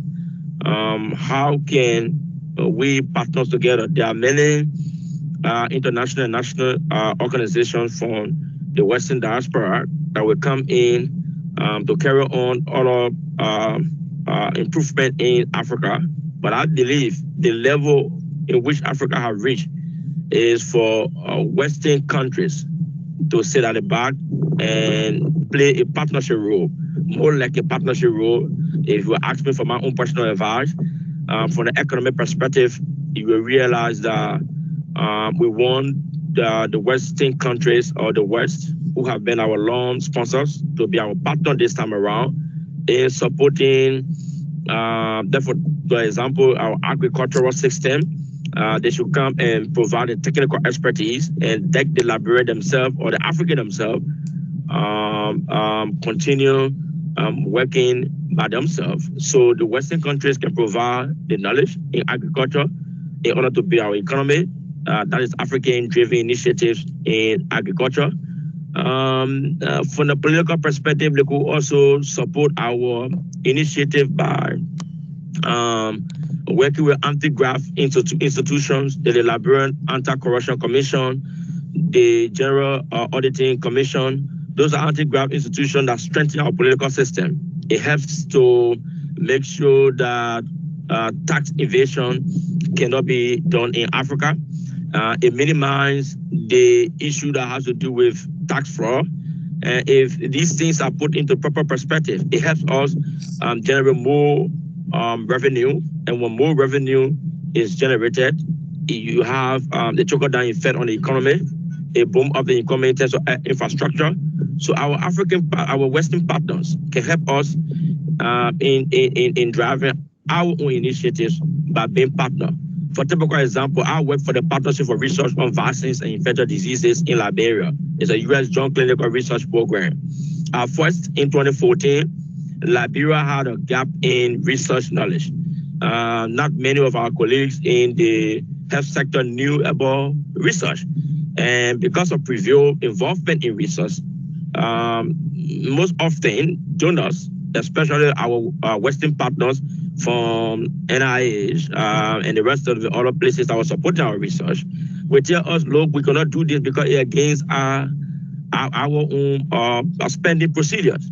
And you know, yes, this is not the Western country, this is Africa. And if you come in to sponsor a project, you should have African making suggestions to you, and you're going by those suggestions.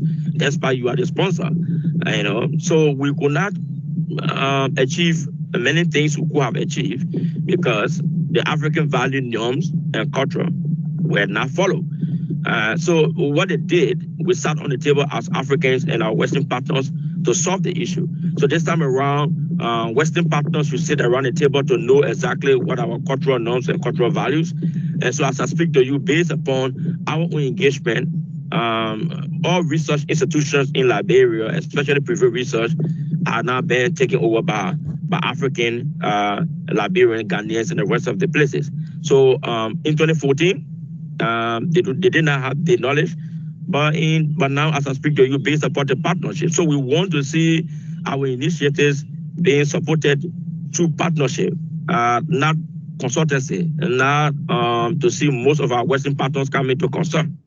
We want Africa, who that constitute 30% of the natural resources across the world, to see how best they can develop their own natural resources. I mean, technical wise, they should have the technical knowledge. We want our Western partners to support African dream initiatives through providing technical knowledge, providing education, and providing the support, and see Africa as a partner, not Africa as a donor-driven area where people will come and just provide funds, and then I mean, they just leave us undone. And that's the issue that has to do with policy. You know, they are coming into Africa. We want African policy to be strengthened. We want our Western partner to work with our government and not to come and supplant Western ideas. I'm just playing an advisory role here, you know, to not to come and supplant that Western ideas, but to come this time around to make sure that political systems are being followed through Africa themselves, to make sure that natural resources that will be extracted from Africa by African government to be used for infrastructure development and the development of Africa. Africa has a lot of natural resources, forest or legislation. And so if the Western partners will come, we will like them to play a more intermediate role, a more role of like sitting at the back, giving so many advice and making sure that all of our anti-graft institutions and educational system are strengthened. Yeah, so these are things we want Africa to benefit from. Partnership. Africa should not be seen as a place where funding will just be provided. Africa should be seen as a partner to Western countries. Yeah, so we have had series of knowledge in these given examples that we are talking about. I can give you practical example. I headed the National Ebola Survivors Network in Liberia 2014. I'm speaking from a health perspective. Western countries came and provided funding for only response. They provided funding for only treatment during the Ebola crisis in 2014. They forgot that after recovering Ebola, there will be post-traumatic stress. And they were not focusing on one health. They were just focusing on what we refer to as messages for treatment and messages for prevention. What happens if someone survives? These similar things are happening during the COVID-19 period. If someone survived COVID, what happened? What happened to them? So what we did here in Africa, in Liberia, we formulated through our partners, some of our partners who are very good at writing, very good at research. We work along with them, write a lot of articles, making sure that the Ebola Survivors Network is formed. It became legitimate under the Ministry of Health, and the government recognizes that institution, making sure that institution serves as a chief advocate for so many survivors across Liberia, not only Liberia, Guinea, Sierra Leone, and our own country. So lessons we learned from them, multiples of institutions came out and start providing funding. Many of them doing similar job. Many of them are not even thinking about Ebola survivors recovery as we speak right now, based upon our own initiative and many of our things that we did here. In helping to make sure the post-recovery program is into proper perspective. Now we can speak to you, it's being used in Congo. As we speak to you, we have been invited to the National Institute of Health and provided a series of presentations. Now, as I speak to you, I mean, they are following our post-recovery program. They are following our Ebola support support system, exactly what we did here. And thanks to most of our partners, thanks to including you, Jesse, and the rest of the team, who did extremely well in making sure that our network be a vibrant network. All other institutions recognize our network and make sure that things are moving forward. The last thing I want to speak of is about neocolonialism. And, you should first understand, what does that mean? I don't want to be so racist here, and I'm just serving as an advisor here. Going out of days now that we see the French taking complete control over Guinea, the French taking complete control over Ivory Coast, like what the US taking complete control over the Liberian economy, Liberian government. I think what we can do now in this new era, the new dispensation, is to see the colonial masters making sure that our economy is vibrant, working with anti-graft institutions as partners, not bringing in Western propaganda ideas, but making sure that these anti-graft institutions follow the country values and stand for the value and norms and cultures of African. And so we want to see Africa. Africa is a nice place to live. We want to see our partners working along with us, not supporting us, but working in line with us. And so, Jesse, these are things that I believe that Africa can remain as a vibrant continent. Africa can remain as a vibrant continent from the perspective of complete healthcare system, complete health policies. Africa can remain as a vibrant institution for academic, technical and vocational. Let's take the situation of South Africa. Many African countries have their population 60 to 70% that do not acquire education. When I say education, academic education, because of so many crises that occur in those African countries. So what can we do as a Western partner to support African government and African initiative? So Africa, what they did was they work with their foreign partners. They build technical institutions in rural communities. They build comprehensive healthcare system in rural community and make sure that those comprehensive healthcare systems are sustained, those comprehensive educational systems are sustained. And so what we think we can bring similar format to Africa, to Liberia, for whom I'm representing here on this call. Over 60% of our population is made out of young people. What can we do to strengthen the economy if the human capacity is not developed? What can we do to strengthen our economy, to help our partners strengthen our economy when we do not have a complete healthcare system? We do not have a policy. Every institution, individuals that come out from the Western countries, they will come with their own programs, they will come with their own partners. And actually, these programs they are bringing is not program that is needed in terms of priorities. And so what we believe that Western countries should do is to make sure to have an entry, have a community entries into the country, make sure work with the African government and oppositions and other institutions, and ask exactly what do Liberia need, what do Africa need. And if they're having to get these things, I believe Africa will start to receive priority projects. Africa will start working as a partners with our Western partners. So, Africa is a strong continent, and we cannot divulge working with our Western partners, but we believe that our Western partners to sit at the back now and listen to Africa and work with Africa as a partner, not as a sponsor and as a donor, but work with Africa, making sure resources are collected, making sure our anti-graft institutions are put into proper perspective, making sure that our civil society organizations are well put into proper perspective, making sure that our governance system is strong, and making sure that our policies, what we put on books, we should go by it. The only thing that will make Africa strong, not just only democracy, but making sure that what we put on paper is what we do. And in order to do that, we will need our foreign partners, our Western partners, to help bring in education, to help in bring comprehensive healthcare system, a system that will be inclusive to working across Africa, making sure that Africa become a continent that one can look up to.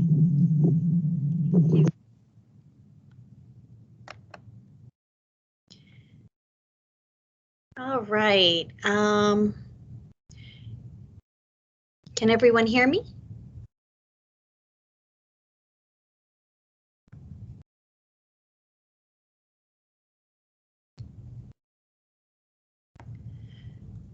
Yes, okay, thank you, Namibia. Again, we have Patrick would like to, actually he's on with us currently, and we would like to go ahead and open the floor to him. He's asked that I share some new PowerPoints in addition to his presentation. So let me just pull that up. Can you speak, Patrick?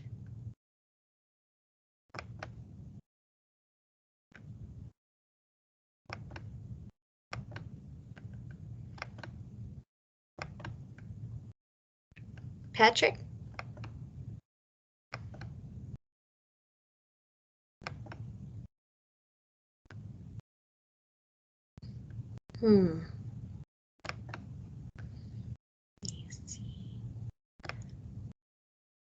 Also, we currently have Fidel Mark, who was one of our first presenters. So if anyone has any questions, please feel free to put them into the chat. And the people who are able to join today would be glad to be available. Yeah, we are trying to work, Jens, with that, yes. Allow Mike. Okay. Patrick, Hello, good evening. Good yes, evening. I've got you. Wonderful. Thank you, sir. Yeah, good evening. Dr. Jessica, let me say good evening to everyone on this call. I'm so glad to be here as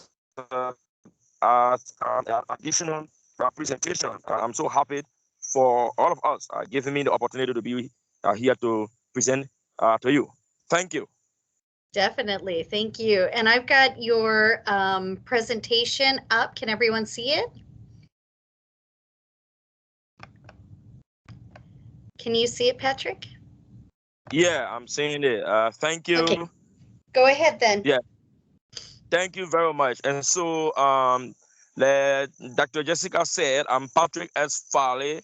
I'm from Liberia.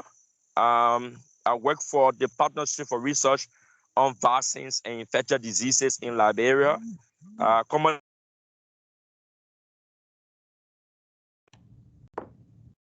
Patrick?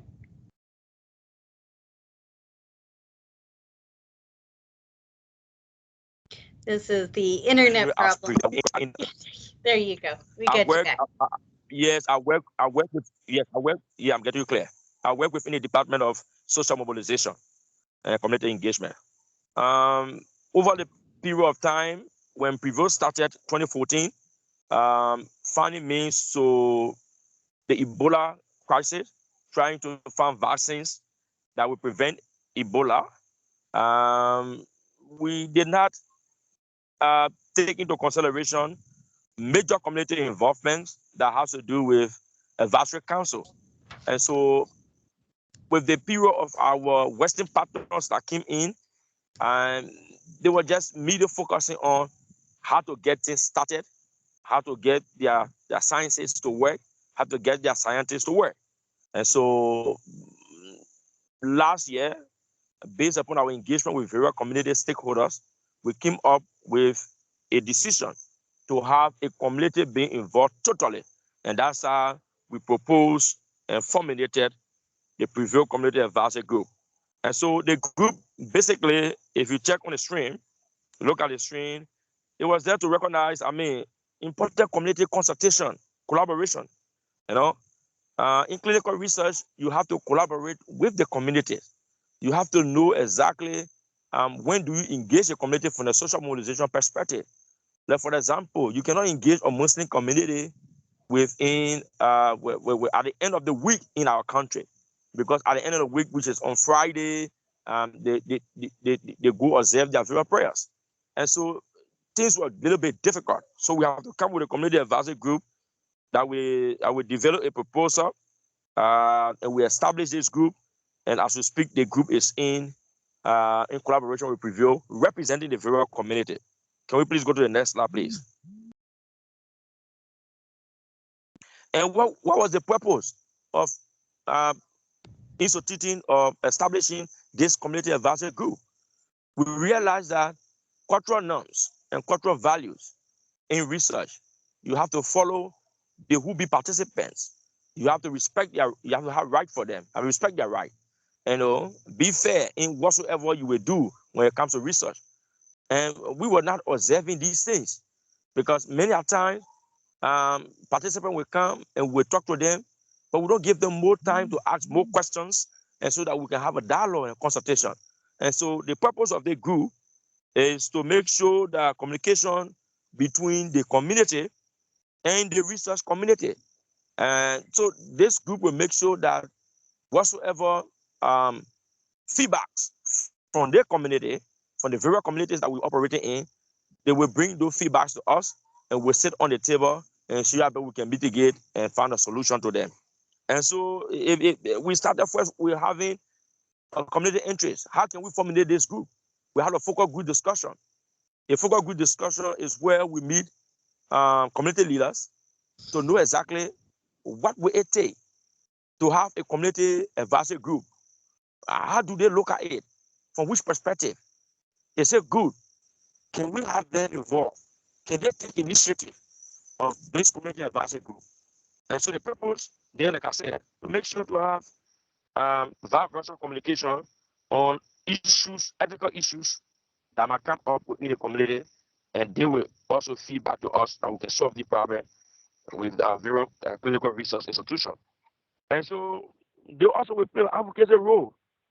Yeah, like I said, making sure that they will give us so many advice, they will recommend to us, and making sure that the research meets cultural standards, it meets ethical standards, because what we observe, research in Liberia will come, researchers in Liberia or Western researchers will come and bring their protocol, and the protocol will be imposed on the country.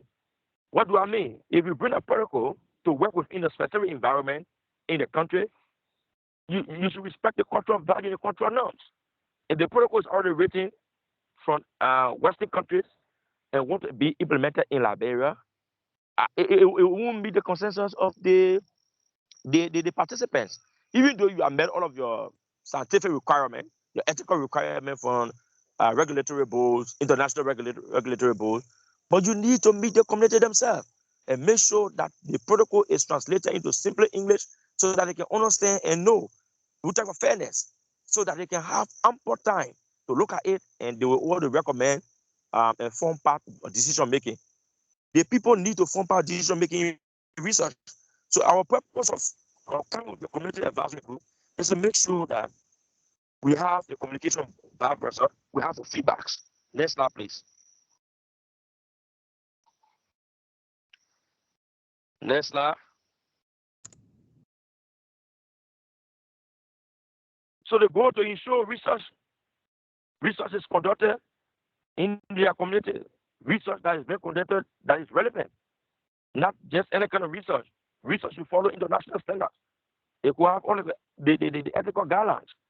And the researcher should also make sure that they follow all of the procedures. And community dwellers should understand, like I just said previously, community dwellers should understand exactly what the research entails. What is the inclusion criteria? What is the exclusion criteria? What is the important, what's the essence of the research? And if they have all of the knowledgeable, if they are knowledgeable about all of these things, if they have the insight, they will be making decisions and it will form part of the research. And so from the beginning of Prevail, we had a very difficult time. Because how can you bring a research within an emergency period, within an outbreak? And so to even sit with community dwellers was difficult.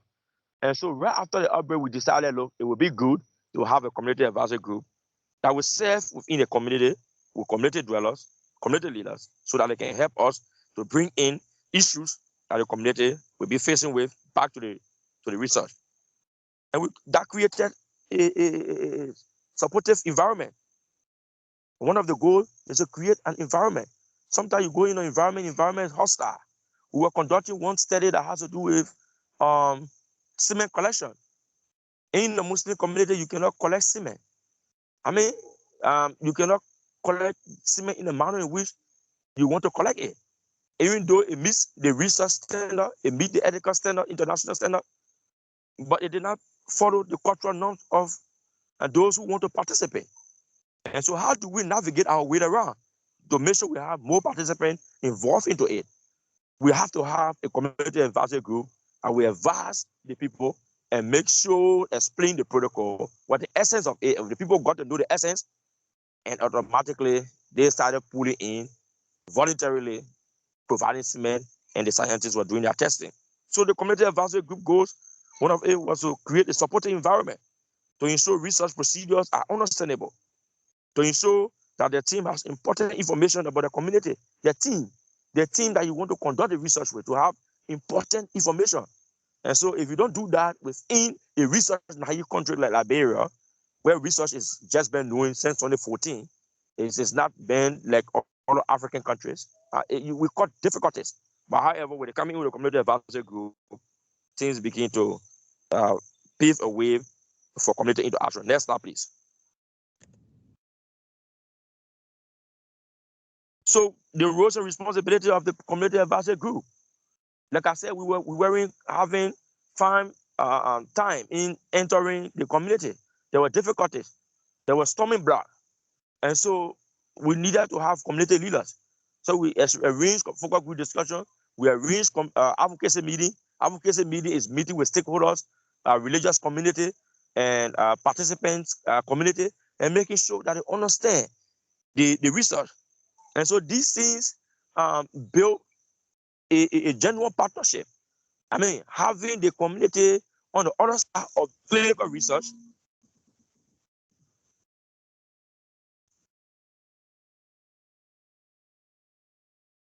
I think, Patrick, you've cut out a little bit. I'll let you try to come back on, but I can go ahead through some of these slides because I am. Hello.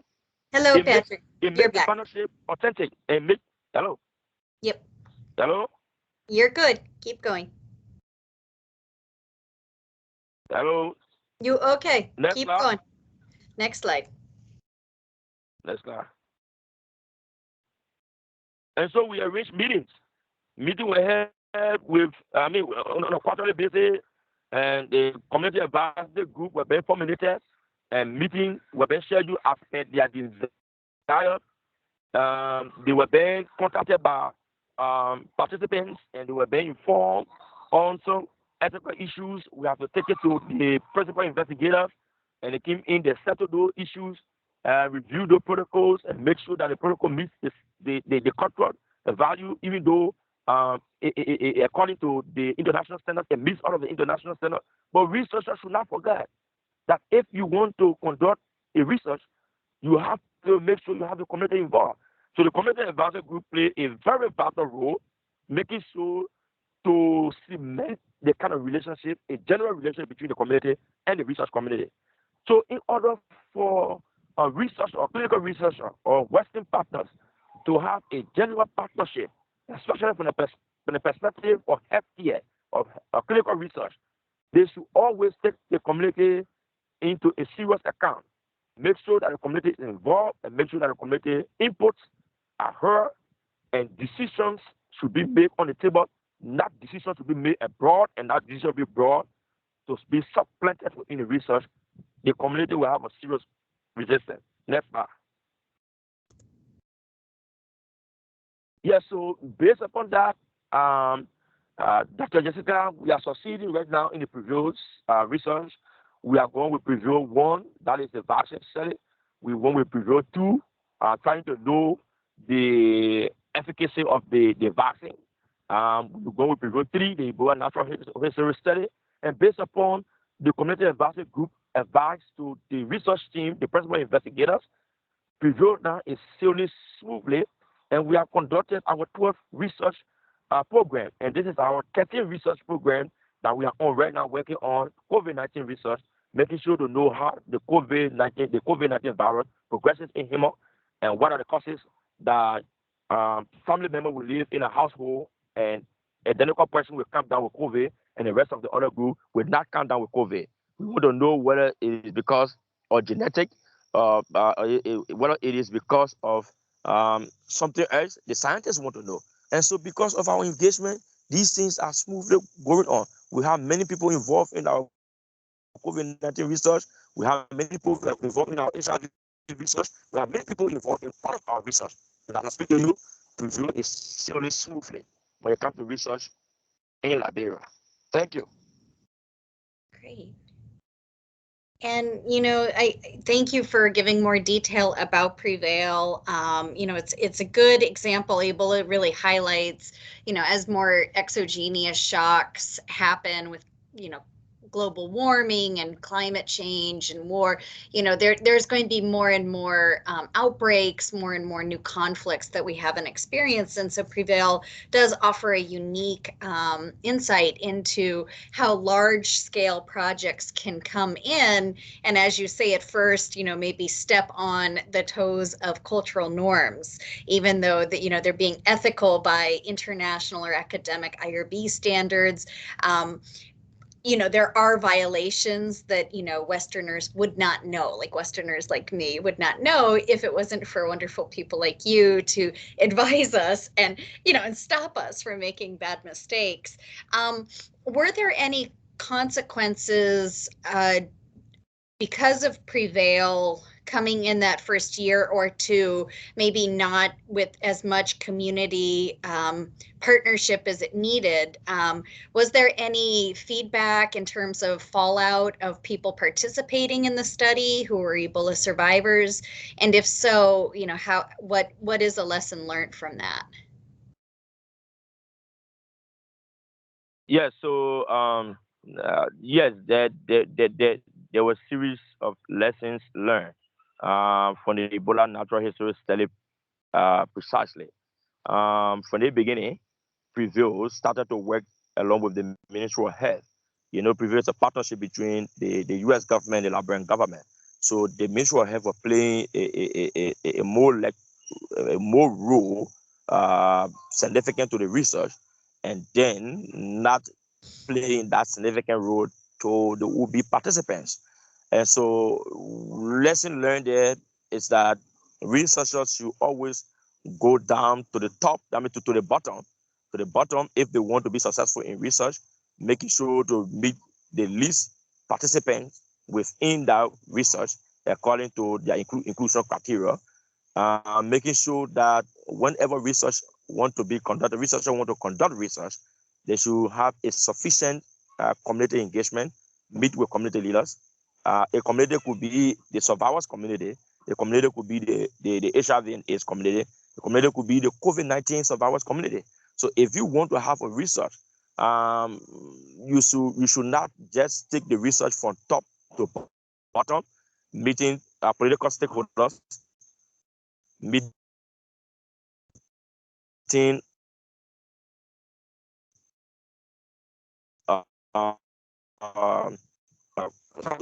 who you want to conduct the research. We did not do that from the earlier stage.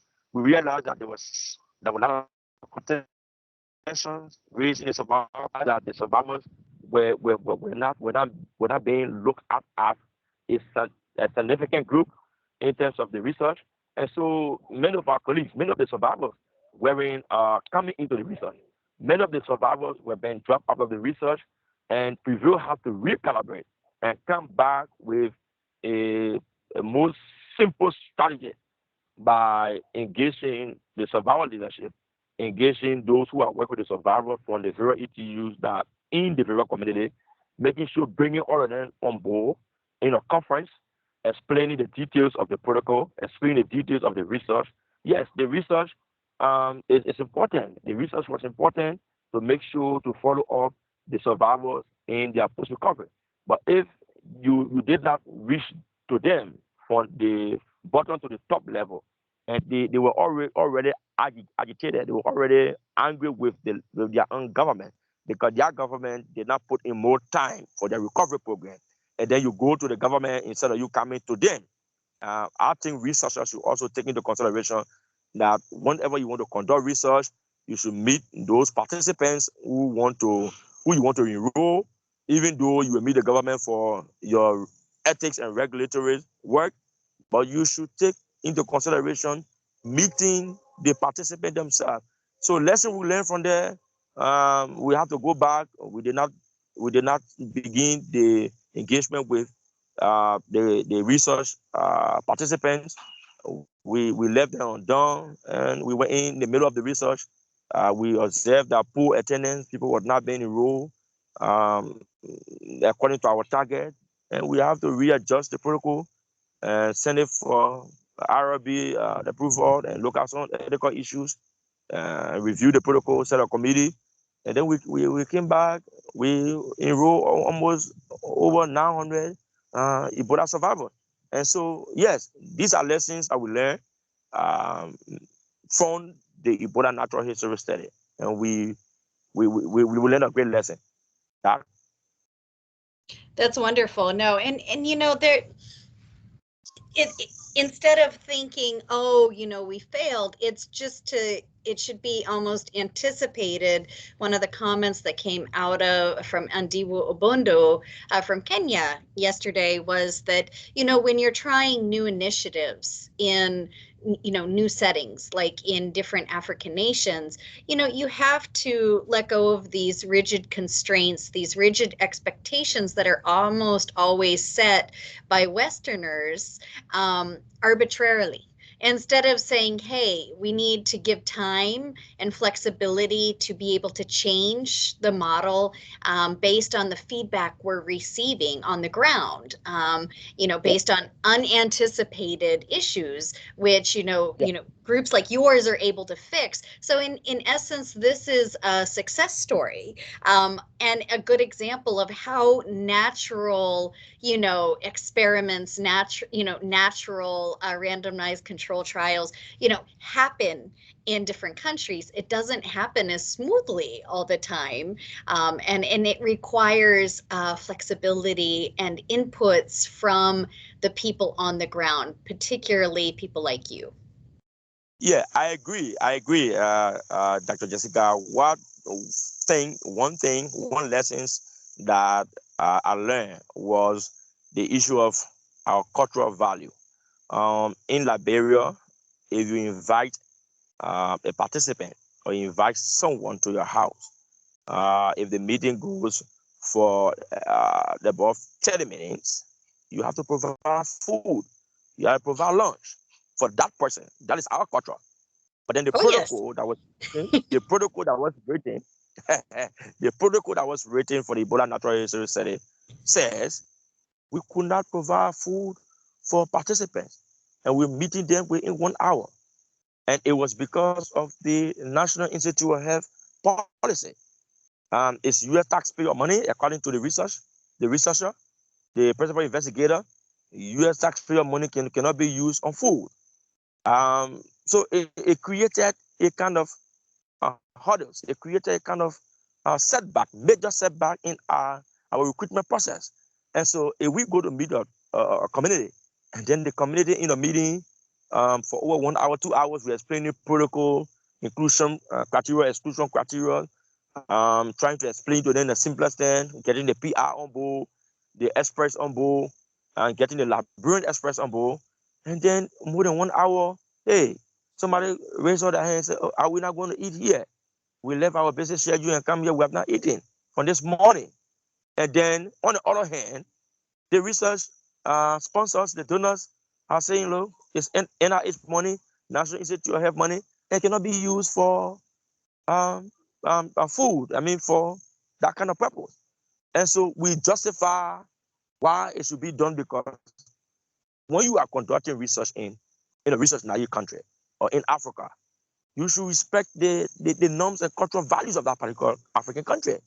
And so you cannot pay U.S. taxpayer money on food in the U.S., but not Africa, not Liberia. The culture in the U.S. is quite different. Their cultural diversity.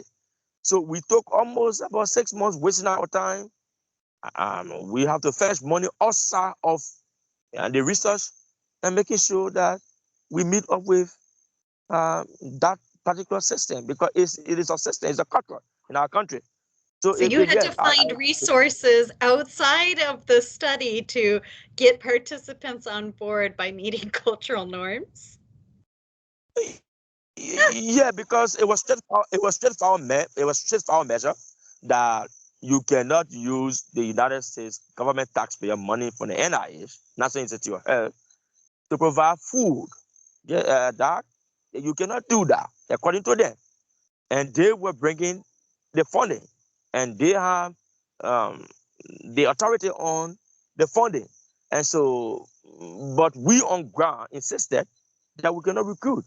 We cannot go to our fellow countrymen and meet them for 1-2 hours and cannot provide water and food. That was against our culture. And so we had to come back on board and have the PR, the principal investigator, sat and found another mechanism to see how best they can find NGOs in the Western countries that could help. And it worked. At the end of the day, we stood our ground, and that NGO came and they provided a lunch. When you go out the site, they provide you lunch. You go out at a meeting, you provide water. And I mean, yes, to be frank, we have to outsource, we have to get source for other part of outside of the research in order to meet our cultural values and norms. Wonderful. Thank you again. I'm going to open the floor via the chat. Just for safety protocol, you know, we have muted participants who come and go out just because of the sensitivity of this, you know, this conference. We have to be very careful that we weren't hacked or that other people didn't use this as a negative hate platform. But if anyone does have any questions, we're very excited that, you know, it's almost nighttime there, and you've made this happen, that you can join you and Fidel, Mark. So we would love to, you know, open that up for anyone.